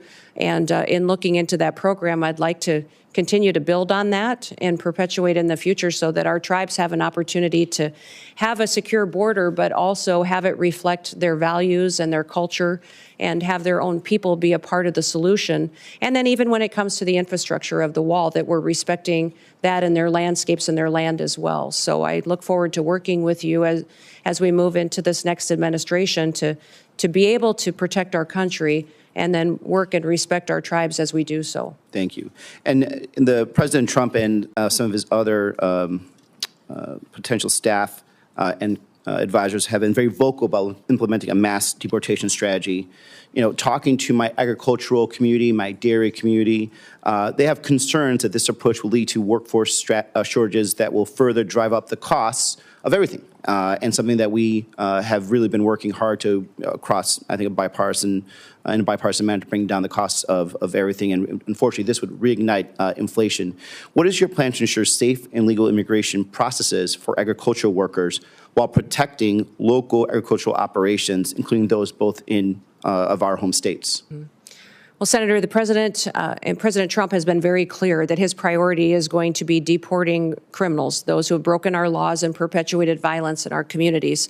That'll be the priority. And as I spoke earlier with our statistics, having over 425,000 of those with criminal convictions in our country, that will be a focus that we need to tackle right away, and it'll be a big one. Beyond that, his next priority is going to be those with final removal orders, and focus on those individuals who have long overstayed, and that there is a consequence for ignoring our federal laws. Beyond that, we'll continue conversations. As you know, I'm a farmer and a rancher and come from an agricultural state, and we'll work together to make sure that laws are followed. It is the Senate and the House that puts forward the laws. I, as Secretary, uphold the law. So you determine what that is, and debate and discussion. I'll be transparent and share as much information and insight as I have with my background and experience, and continue to work with you. Senator Moreno. First of all, thank you, Governor, for being here and for testifying before this committee, and for your service, not just to your state, but to America. 9 years ago today, we met in probably the coldest day I've ever been in my life in Iowa, as you and I were making phone calls and whipping up votes for Republicans in Iowa. My wife, Bridget, who's here, got a chance to meet you. And we left Iowa saying, that person's really going to go far. And here we are 9 years later. You've been an amazing governor, amazing congresswoman, and now you're going to make an even better Secretary of the Department of Homeland Security. So I think sometimes in D.C. we tend to complicate things. There is a current Secretary of Homeland Security. So why don't we take this opportunity to do a little job review and compare and contrast him to you. So just, if you don't mind, I'll ask you some questions and you can give me an answer. Secretary Mayorkas allowed you said it, just about 400 people on a terror watch list to come into this country illegally. If you were confirmed as Secretary of Homeland Security, how many people on the terror watch list would you allow into this country?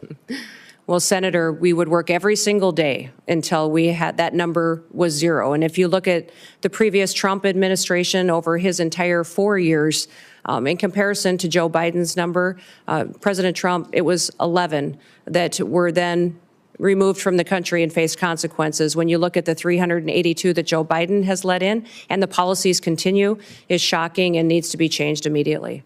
Mayorkas let in about 12,000 murderers. How many would you target to let into this country? My goal every day would be have no murderers allowed into this country in our communities. Mayorkas allowed 16,000 rapists. How many would you target to let in? Every day I'd work to make sure that there was none let into this country. He let 600,000, Mayorkas, 600,000 people with criminal convictions. How many would you allow in?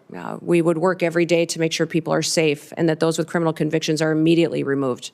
How many private jets would you have the United States taxpayers have fly into foreign countries to pick up people to bring them here? Yeah, Senator, we will no longer be undertaking that mission at the Department of Homeland Security. So not 700,000 individuals on private jets over the last 4 years. You would not have any. No. I'll be working with President Trump to put in place his agenda in adherence to our federal laws. And how many illegals will you plan to house in luxury hotel rooms in Manhattan at a cost of $6,000 per month? Sir, clearly, Senator, during this election, the American people said they did not support that and that would not be a part of this new administration. How about sex change operations for illegals? How many of those would you suspect you would fund? Senator, I believe that the Department of Homeland Security will be reevaluating its mission in this country to not allow that going forward under President Trump's goals. And if you had an illegal migrant that was in this country and they committed a crime, would you offer them airfare from one state to another to evade law enforcement? Sir, I will be following this nation's laws and the Constitution and make sure that all laws are adhered to. And if you had been the head of the Department of Homeland Security a year or so ago, would you have closed a detention center in Georgia that would have allowed the release of somebody charged with a crime? Sir, I don't have the specifics to that situation, but certainly that would not be something that I would want to have under my watch. So just to be clear, Lakem Riley would be alive today if you had been the Secretary of Homeland Security. Senator, my hope is that would be true, yes. Let's switch to another part of the disgraceful immigration laws that Biden and Mayorkas, who objectively, by the way, objectively has been the worst cabinet member ever in the history of the United States of America. Let's talk about temporary protective status. Temporary being the operative word. Mayorkas and Biden just extended temporary protective status again through 2027. Will you continue to corrupt TPS to allow some sort of open borders agenda? And will you use hot weather of 80 degrees and sunny beaches in El Salvador as a reason why people have to stay in America and not safely return? Yeah, Senator, this program has been abused and manipulated by the Biden administration, and that will no longer be allowed to allow that and these extensions going forward the way that they are. The program was intended to be temporary, and this extension of over 600,000 Venezuelans as well is alarming when you look at what we've seen in different states, including Colorado, with gangs doing damage and harming the individuals and the people that live there. And in terms of our border, like the physical border, I've been there many times, you've been there many times. Who should be in charge? Who should have operational control of our border? The United States government or the Mexican drug cartels? Oh, Senator, the United States needs to control our borders and secure them. So if this were a job interview in the private sector, and you had somebody like Alejandro Mayorkas in charge, and we had the opportunity to upgrade to you, this would be the greatest upgrade in history of the United States of America. But I'm going to end my time with a startling statistic and actually a challenge to the Democrat Party. When Mayorkas was confirmed, every single Democrat voted to confirm him, and 6 Republicans joined all 50 Democrats in that confirmation. If we get to the vote, and hopefully, Chairman, we could do that Monday, because we cannot wait one single day without you being in charge of that department. We should have 100%, 100 senators vote for your confirmation. This will be the litmus test, in my mind, as to whether we have a Democrat Party that's actually serious about doing bipartisan things like securing this country and protecting our citizens. Any Democrat that voted for Mayorkas that does not vote for you should be in front of their voters and removed from office. Thank you for serving, Brian. Thank you for being here, for putting up with the nonsense that you guys have had to put up with over the years. You are going to make an amazing Secretary of Homeland Security. Thank you for being here. Thank you, Senator. Senator Slotkin. Thanks for being here, and thanks for our time in my office. Governor, I'm a former CIA officer, joined right after 9/11, and served 3 tours in Iraq alongside the military.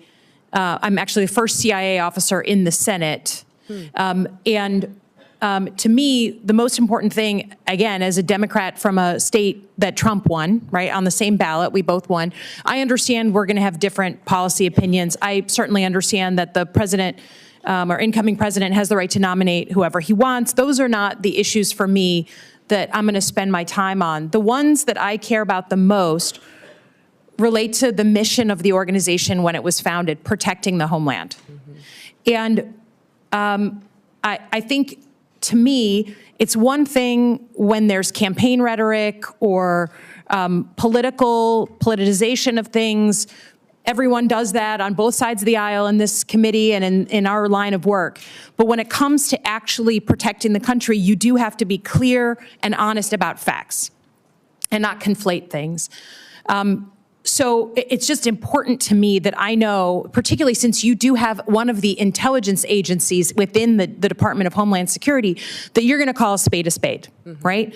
The most recent acts of domestic terrorism in New Orleans, horrible incident, in Nevada, had nothing to do with migrants, correct? Correct. They were homegrown American citizens. One of them was actually in a very elite military unit. I mean, it's horrible. It's one of the hardest things to catch, the sort of lone wolf, radicalized American citizen. But I want to protect ourselves. Our most recent examples of domestic terrorism were not what we've spent the majority talking about today, crime from a migrant. And I don't dispute there is crime. But I just want to know, and I want to hear from you as an intelligence officer, that you're going to speak about real threats and not blow something up, politicize something, make something more exciting because that's maybe what the president wants to hear, but your mission to protect and defend the Constitution means calling honestly what the threats are to the country. Can you just give me a yes or no, please? Yes, Senator, I will be as transparent and factual every day with you and the American people as possible based on the information that I have. I don't know if the investigations are closed in New Orleans and in Nevada, but what we know so far and needs to be relayed to the American people needs to be the truth and facts. Yeah, I'd ask that. We've talked a lot about border security. As a CIA officer, I think one of the only people on this committee who's actually worked on protecting the homeland. I'm a Middle East terrorism and militia expert by training, so I believe deeply in it. And every country of the world gets to decide who comes inside its borders. That's not a radical concept. But I think I've been open with this committee that it is also on us to fix the deeply broken legal immigration system. I'm glad to hear that you're going to carry out the laws on the immigration system. Democrats and Republicans are to blame that we haven't fixed this system. But I also believe you can't fully control the border unless you give people that we need for our companies, for our economy, a legal vetted way to come here. So do you believe in legal vetted immigration and that we need more of it in the United States? I do believe we need to follow our legal immigration laws and that it needs to be vetted. We need more resources, I believe, in some of the elements of this to ensure Do you believe that our economy depends and needs some level, just like your family came from Norway and on economic, drive and wanted a better life? Immigration's always been a part of our history and will be a part of our future. We just need to make sure that we're adhering to our nation's laws, which this body has the ability to I'm with you. Continue to change and to put in place. Again, going back to the fact that you will pledge an oath to the Constitution, not to President Trump, just like every other nominee. President Trump said in November that he is willing to use law enforcement, National Guard, or even active duty military to go after, quote, the threat from within the United States. I don't know exactly what he was talking about. But we have recent examples from your predecessors at DHS where federal law enforcement were sent into a state, in this case, Oregon, without coordination with the governor. Those federal law enforcement officers at the time were putting down threats to federal buildings, and they were legitimate threats. I don't dispute there was destruction of property going on during a bunch of protests and riots. So I don't dispute that, but they weren't wearing insignia. We talked about this. They weren't wearing any markings. So people were arrested by folks in fatigues with no names, no idea who they were, like right out of a bad Hollywood movie, okay? If the president asks you to send in federal law enforcement to a state without coordination of that governor, would you support that action? Senator, my job, if nominated and sworn in as Secretary of Homeland Security, is to uphold the Constitution and to uphold the rules of this country. Yes, that will be the oath and the pledge that I will be making. And my goal also is to work with you to ensure that we have situations that are always appropriate, that we are well defined. I just need to know, you're a former governor. You can imagine that if Joe Biden sent in 700 federal law enforcement under Secretary Mayorkas without coordinating with you, I think we can agree you'd be a little upset. So I just ask that you give the same respect for coordination and that we are very sensitive. People are worried about politicizing of law enforcement and the uniformed military. That's a bad thing. I hope we can agree. Lastly, I will just say, Look forward to looking at the northern border, the Gordie Howe Bridge, your help staffing that. We know you aren't, right now, across many administrations, we haven't met our staffing goals at DHS, and that's a problem, so we really want to make sure that opens on time. But I also want your assurances, you received FEMA assistance from Joe Biden's administration, right? You had historic floods, you asked and requested of the administration, and you were given millions of dollars to help with that. I understand you don't like Gavin Newsom, but can you say in front of the American people that you will open the books to this committee, who does have oversight over FEMA, right? That you will open the books in a bipartisan way to ensure, whether it's North Carolina or California or anywhere in between, that the American people can know that you are not playing politics with disaster assistance? Yes, Senator, I'll work with you and this committee to make sure I'm following the federal law and ensuring that you have information and transparency from us and from DHS and FEMA. Thank you. Appreciate it. Yield back. Senator Langford. Governor Noem, great to see you. Great to see you, too. Thanks for being here. Thanks for accepting this nod that the president has given you. For Brian, thanks. Both of you, you've walked through a lot. I have had the privilege of knowing you for a very long time, since we served together in the House of Representatives.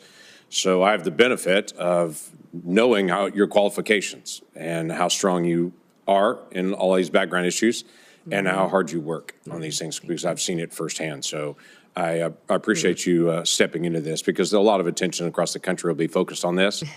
You know that full well, and you've stepped into it. For Governor Landry, my state and many folks in my state are praying for you and for your state. You've done a great job in leadership at this moment in a very, very tough time for Louisiana.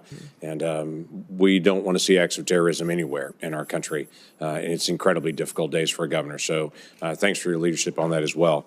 I also have to tell you, Kristi, I've whined to my wife occasionally about the temperature that's coming on Monday. I'm very excited about Trump's inaugural, but we're all going to be sitting outside in about 12 degrees. And I thought, just for fun, I would check South Dakota on Monday. It's 1 for a high. For a high. Yeah, for a high. And so I'm going to stop whining about the temperature Monday here in Washington, D.C. on it. I'm going to run through a couple of things here because I know you. Not everybody in Oklahoma knows you. The questions that I get from people, though, in Oklahoma, I want to be able to run past you because they want to be able to know the answer to these things. So I'm just going to blitz through a whole bunch of them. Will you use the legal authority that DHS already has to be able to close our border? Yes, Senator. I will work with President Trump to ensure that we're securing our border. Thank you. There's a lot of things that this Congress needs to do, has already been mentioned by Senator Slotkin as well, that we need to do to be able to close loopholes, to be able to give you additional authority. But there's a tremendous amount of authority currently not being used. And Oklahomans are saying, is that about to be used? And they'll be grateful to be able to hear that.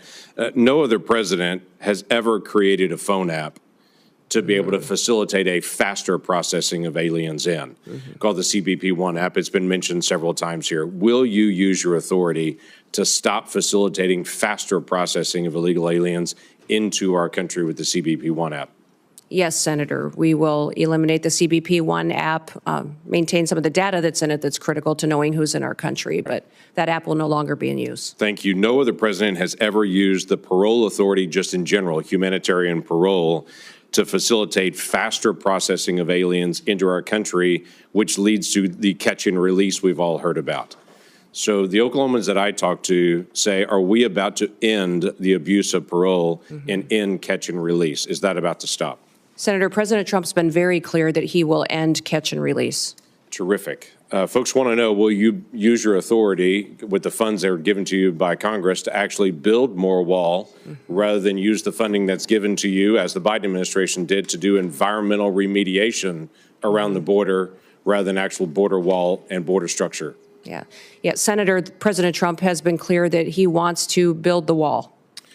So do we. So will you use your authority to be able to scan more vehicles? And obviously, we've got to get you the funding to be able to do this, to be able to scan more vehicles and individuals that are carrying fentanyl into our country through our ports of entry.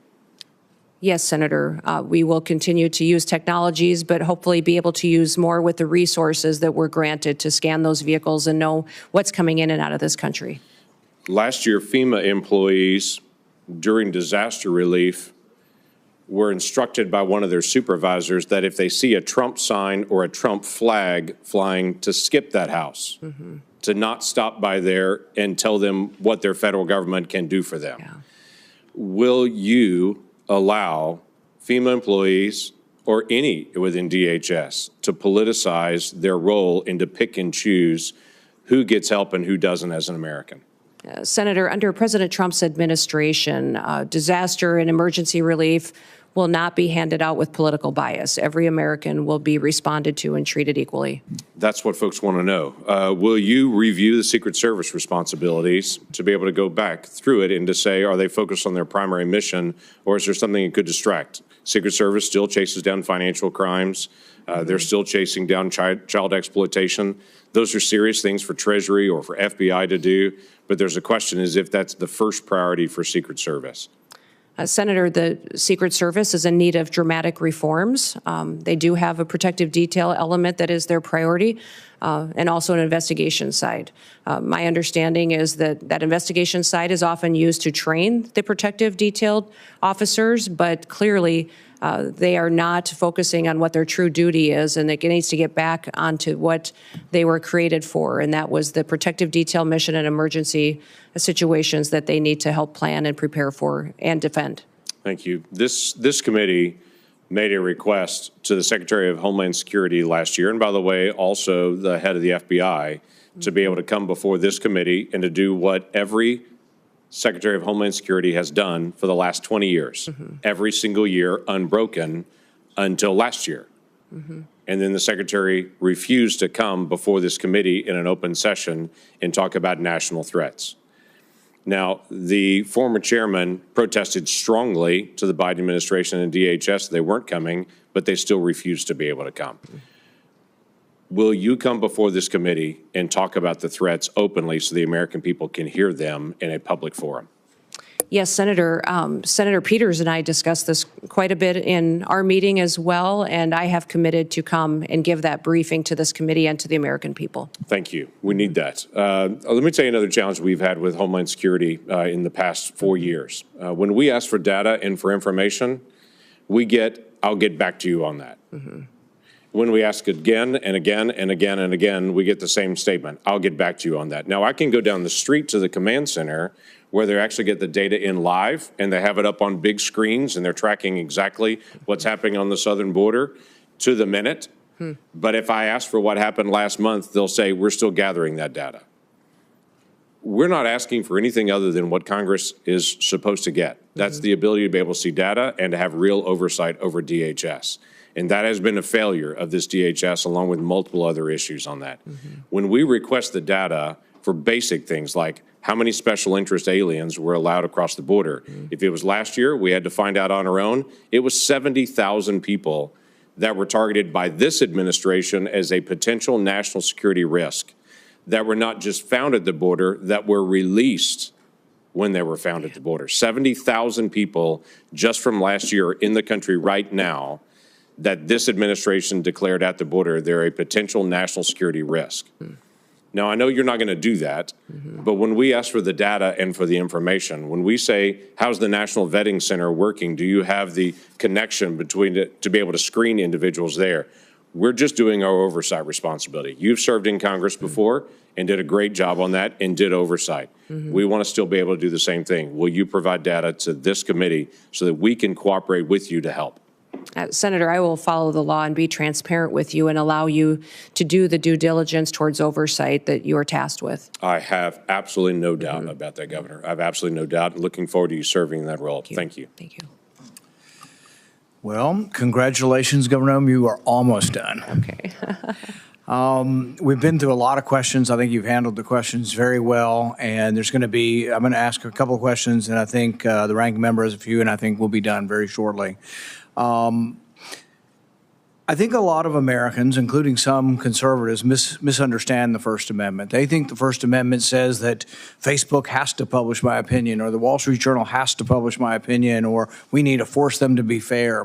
That's not what the First Amendment's about at all. The First Amendment really doesn't apply to telling private companies what we can or cannot say. YouTube censored me, and I despise their policy. They actually took down speeches I made on the floor but really I don't have a legal recourse other than I can complain about YouTube being unfair and not hosting, both sides of an issue.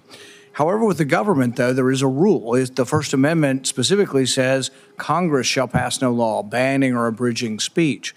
And this is what really got us worried about, what not only the FBI was doing, but the Department of Homeland Security, actually meeting with these companies on a weekly basis. And imagine the chilling effect of this. Imagine that there are cameras here, that they're going to end their filming of this interview and then decide, well, what she said or what he said really was misinformation and we should edit that out.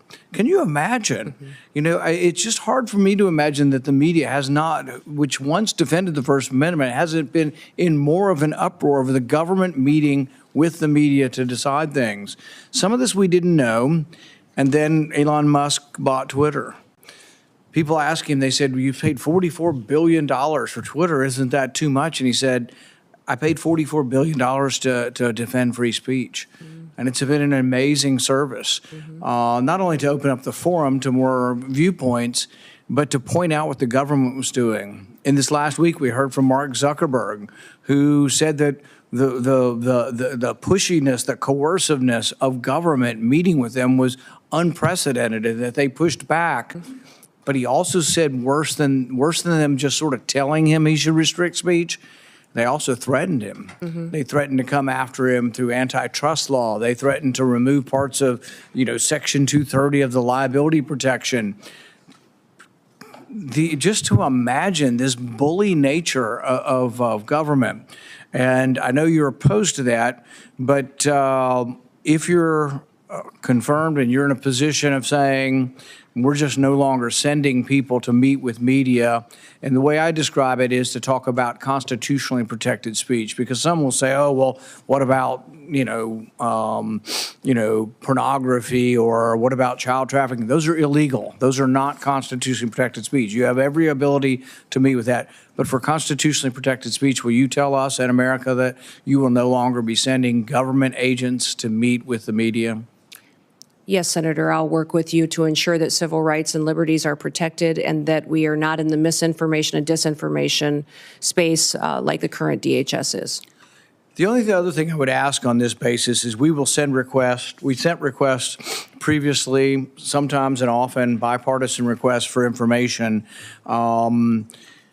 The Twitter files, Michael Schellenberger, Matt Taibbi, Barry Weiss did a great job of showing what was happening in Twitter and how they were cooperating with government. I think the other investigation that needs to occur is who were the people in government they were talking to? Do they still work at DHS? And can we make sure that they're not in a position of authority?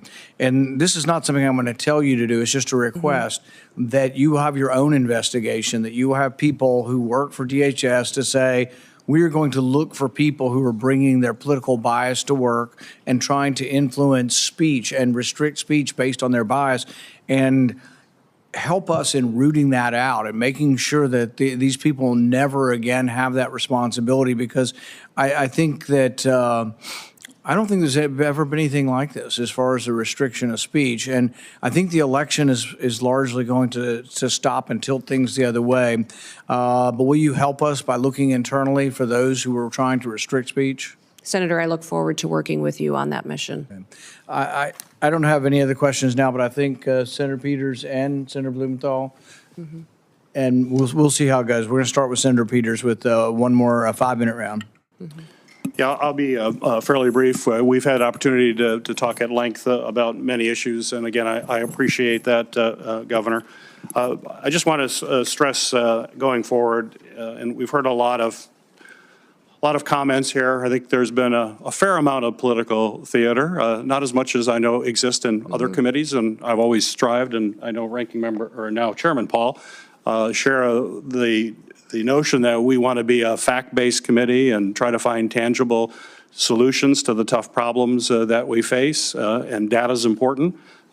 We've heard a lot of numbers being thrown around here, and I don't have time to go through and challenge those numbers. Some of them we don't even know where they came from. I don't think that's helpful to the very important mission, if confirmed, that you're going to be dealing with. So I hope in the future that we're actually dealing with facts. You've mentioned many times that you do want to deal with facts and real data. And again, we heard a lot here that's not real data, and we should not operate that way. And if confirmed, when we move forward, I'm going to look forward to working with you based on the facts and understand where the real threats are, how we need to appropriate resources to make sure we're meeting those threats. And let's take this hyper-partisanship out of such an important issue of Homeland Security. We have way too much partisanship in this country, and it's resulted in a polarization of people here. We've got to come together as this country. We've got to lock arms and understand that we're all proud Americans. We all want to do what's best for the American people and solve the issues that are before us. So in that spirit, and certainly you've communicated that spirit to me, but in that spirit, I hope, if confirmed, that is exactly what you will be bringing to this office. And let's move away from of this toxic political environment that we have in the country and celebrate what's great about our country and the spirit of bringing the American people together. So I have one question before we turn it over to other members. As a member of this committee, as well as the Armed Services Committee, I've focused a great deal on the safe integration of drones in our airspace. While addressing the growing threats that drones possess. We certainly see what drones are doing in changing the face of warfare, whether it's in Ukraine and other battlefields around the world. We are very concerned about the weaponization of those drones and what it could mean to the security here in the United States. I've proposed comprehensive legislation to extend authorities beyond just the FBI and DOJ and Homeland Security to local law enforcement. You mentioned in your comments about security for the Super Bowl, which is incredibly important. But we have to remember that that threat exists for all games. In fact, one of the biggest supporters of my legislation is the NFL. In fact, we just had a recent playoff game that was delayed because of drones that flew into that playoff game. We are very concerned that you could have a drone with a grenade or an explosive device, which would be absolutely catastrophic. It's absolutely essential that we address this threat. What we're seeing around the world and what we're seeing in daily activities should be a concern. I think this is just a matter of time. It's not if, it's when. And we need to be on the front end of that. And with that in mind, I want to remind folks that Congress just recently extended critical counter UAS authority, counter drone authority, only for a short time basis for the 12th time. We only do these little tiny short-term extensions, and we aren't dealing with the problem comprehensively as we should. And those are going to expire on March 14th, a very short time from now. And so my question for you, Governor, is if confirmed as DH Secretary, will you commit to working with me and my colleagues to pass durable, long-term authorities that will protect this country from what is a real threat and it's just a matter of time? And I don't want to have a horrible incident occur and people wonder why we didn't take action beforehand. So please address that. Senator, I look forward to working with you in this committee to address the threats we may face and the usage of drones in this country and in relation to our national security interests and our Homeland Security interests. So thank you for bringing up the conversation today, because it is one of the areas within DHS that we have a responsibility to address in cooperation with Congress. And my first comments on bringing people together. Please comment on that. Oh, well, thank you, I didn't sir. ask that question, yes, but no. it's in my 24 seconds left. I'm looking forward to working with everyone, Republicans and Democrats, and everyone else in between that in this country that is focused on keeping America safe and secure for our future. I would just point, Senator, to my background and my history. When I came to Congress, I worked with Republicans and Democrats on both sides of the aisle on many pieces of legislation and was very happy to do so and focus on priorities on where we could agreement, knowing we may disagree on some issues, but there was areas where we could keep the federal government accountable and do due diligence by the people that pay their taxes and get up and go to work every single day. As governor as well, I was governor for every single person in the state of South Dakota, and they were my #1 priority, and everyone knew there that it didn't matter if you were Republican or Democrat, that my focus was on them and keeping our state thriving and free. So I look forward to continuing the work that I always have to be coming up with solutions and in a bipartisan manner. And hopefully my visits to your office and conversations reflected that and my intention on how I would conduct the role as the Department of Homeland Security Secretary. Got a brief follow-up to that. Sure. So it's data yes, and facts that we can all agree on that drive our policy. and not political theater. Would you agree?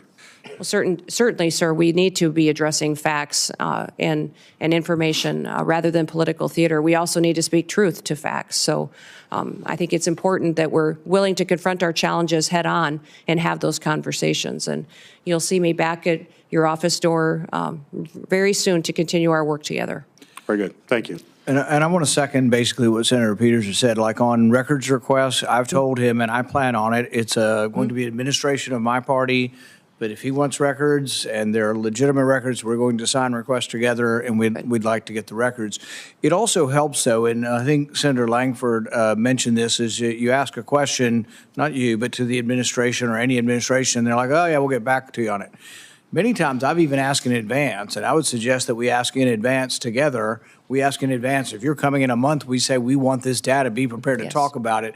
And if you are, you'll have many more friends on both sides because what usually happens, and that's why I don't like springing the question. If it's a technical question that needs data, we're going to tell you in advance, at least I will, and we want you to come prepared with that. And that goes a long way because really what happens is we get stiff-armed. They say, we'll get back to you, and then we have no way to force you really, other than we could cut the money off, and nobody ever does that. But you'll have 200,000 people working for you. By goodness, send your experts out, scour the records. And it is true. I mean, facts are difficult, and sometimes there's different spins on the same set of facts. But I think that will help. On the drones, I think we need more facts, you know, so I'm more than willing to work with the ranking member on doing something on drones, but I don't want every sheriff out there shooting up in the sky at stuff. We got to figure out, we got to get the truth about, do we really have drones everywhere flying all the time? How many of them are planes? How many of them are drones? And let's go through this, and then let's figure out. And then let's talk about how we bring drones down. If we interrupt and collect a lot of cellular signal through that, are we doing it with a warrant? What are we going to do with all the Americans' data that we've collected to take down drones? If we have to take a whole cell tower's worth of data, there's a lot of innocent people's data is going to be collected in that. Is that being gotten rid of? So I think there are ways we can get to the right place. Everybody, obviously, nobody wants drones coming down. And the only other thing that I'd add on drones before I turn it over to Senator Langford is, look, I'm all for the NFL being protected, the Super Bowl being protected. They need to pay. They are a very rich organization. They want drones flying over in New Orleans. I'm all for it. The NFL ought to pay the government if the government's doing it, or we ought to have private contractors doing it, but they shouldn't just get it for free. Senator Langford.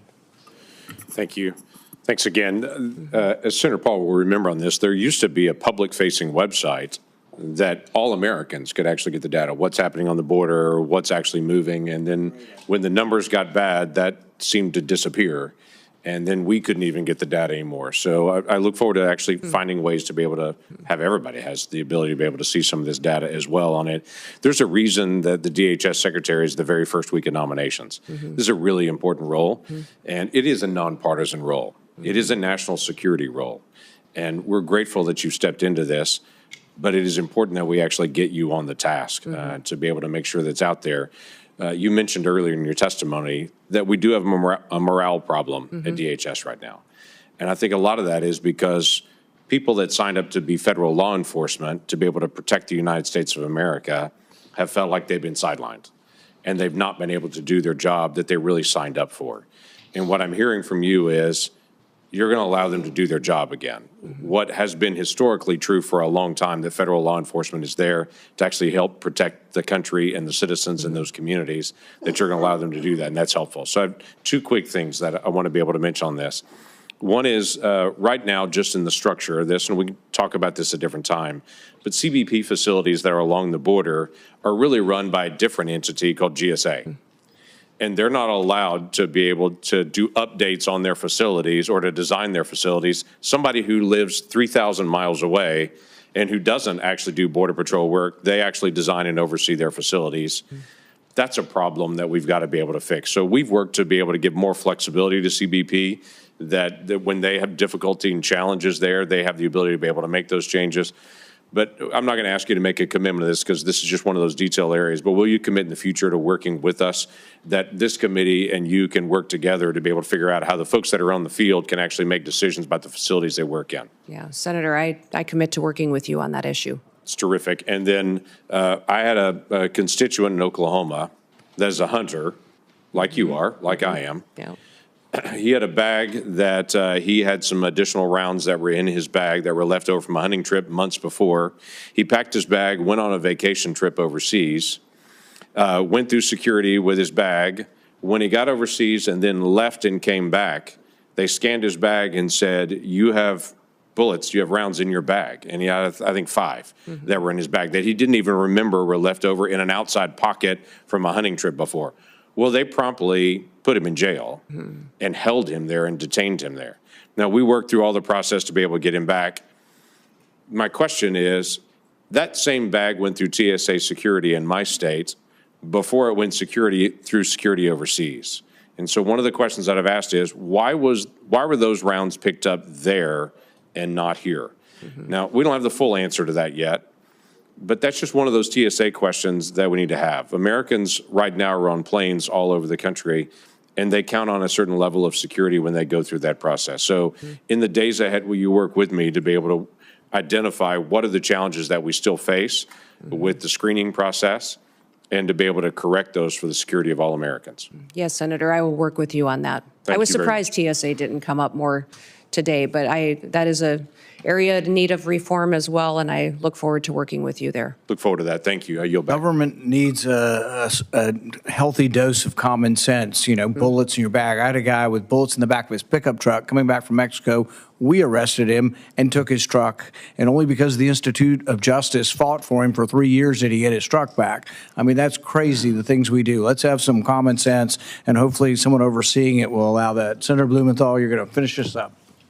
Thank you, Chairman Paul. I'm the last of your questioners, so that means I get unlimited amounts of time. Okay. Not really. Not even close. I want to sort of continue the emphasis on bipartisanship and most especially on immigration reform. What this nation needs is comprehensive immigration reform. We know about the need for more H-1B visas and other kinds of extensions of the visa program that enable the United States to have more workers that are desperately needed in certain areas of our country. We know that there has to be better border security generally. We know we need to provide some kind of path to earn citizenship for a lot of the undocumented people in this country. And we know it's possible because we did it in 2013. The United States Senate, as you will recall, passed a comprehensive immigration reform measure. Overwhelmingly, it was bipartisan. I was proud to be a part of it going through the Judiciary Committee, but obviously it will involve Homeland Security. And I hope that we can continue, as Senator Langford was a part of the effort in the last session, to expand on those efforts and move forward on a bipartisan basis toward bipartisan, comprehensive immigration reform. I want to talk to you a little bit about domestic terrorism,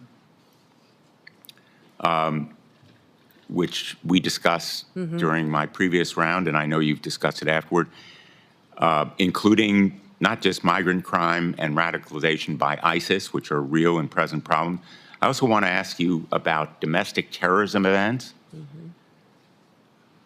unrelated to groups outside our borders. We've seen a rise in anti-Semitism in this country. It has spiked beyond any prediction. And I want to know of your concern with anti-Semitist, racist events, Charlottesville, Buffalo, Pittsburgh. There's a shorthand for these violent terrorist acts against people in the United States.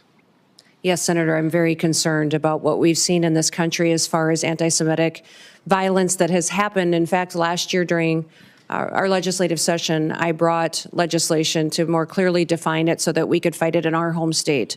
And I'm hopeful I can work with you to continue to do what we can to make sure that we are addressing this rising threat and not facilitating it in this country. And I just want to make sure that when you say we're protecting Americans against terrorism, that we're protecting all Americans, including people in mosques in churches, in synagogues, people, regardless of their worship, their race, their background. We need to protect all Americans from anti-Semitism, racism, Islamophobia. I hope you'll commit to that effort. Yes, correct. Thank you, Senator, and I look forward to working with you to do that. In my closing minute and a half, I just want to call your attention to an effort that I've led to help reunite children with their parents, children who were separated as a result of the so-called family separation policy in the last administration.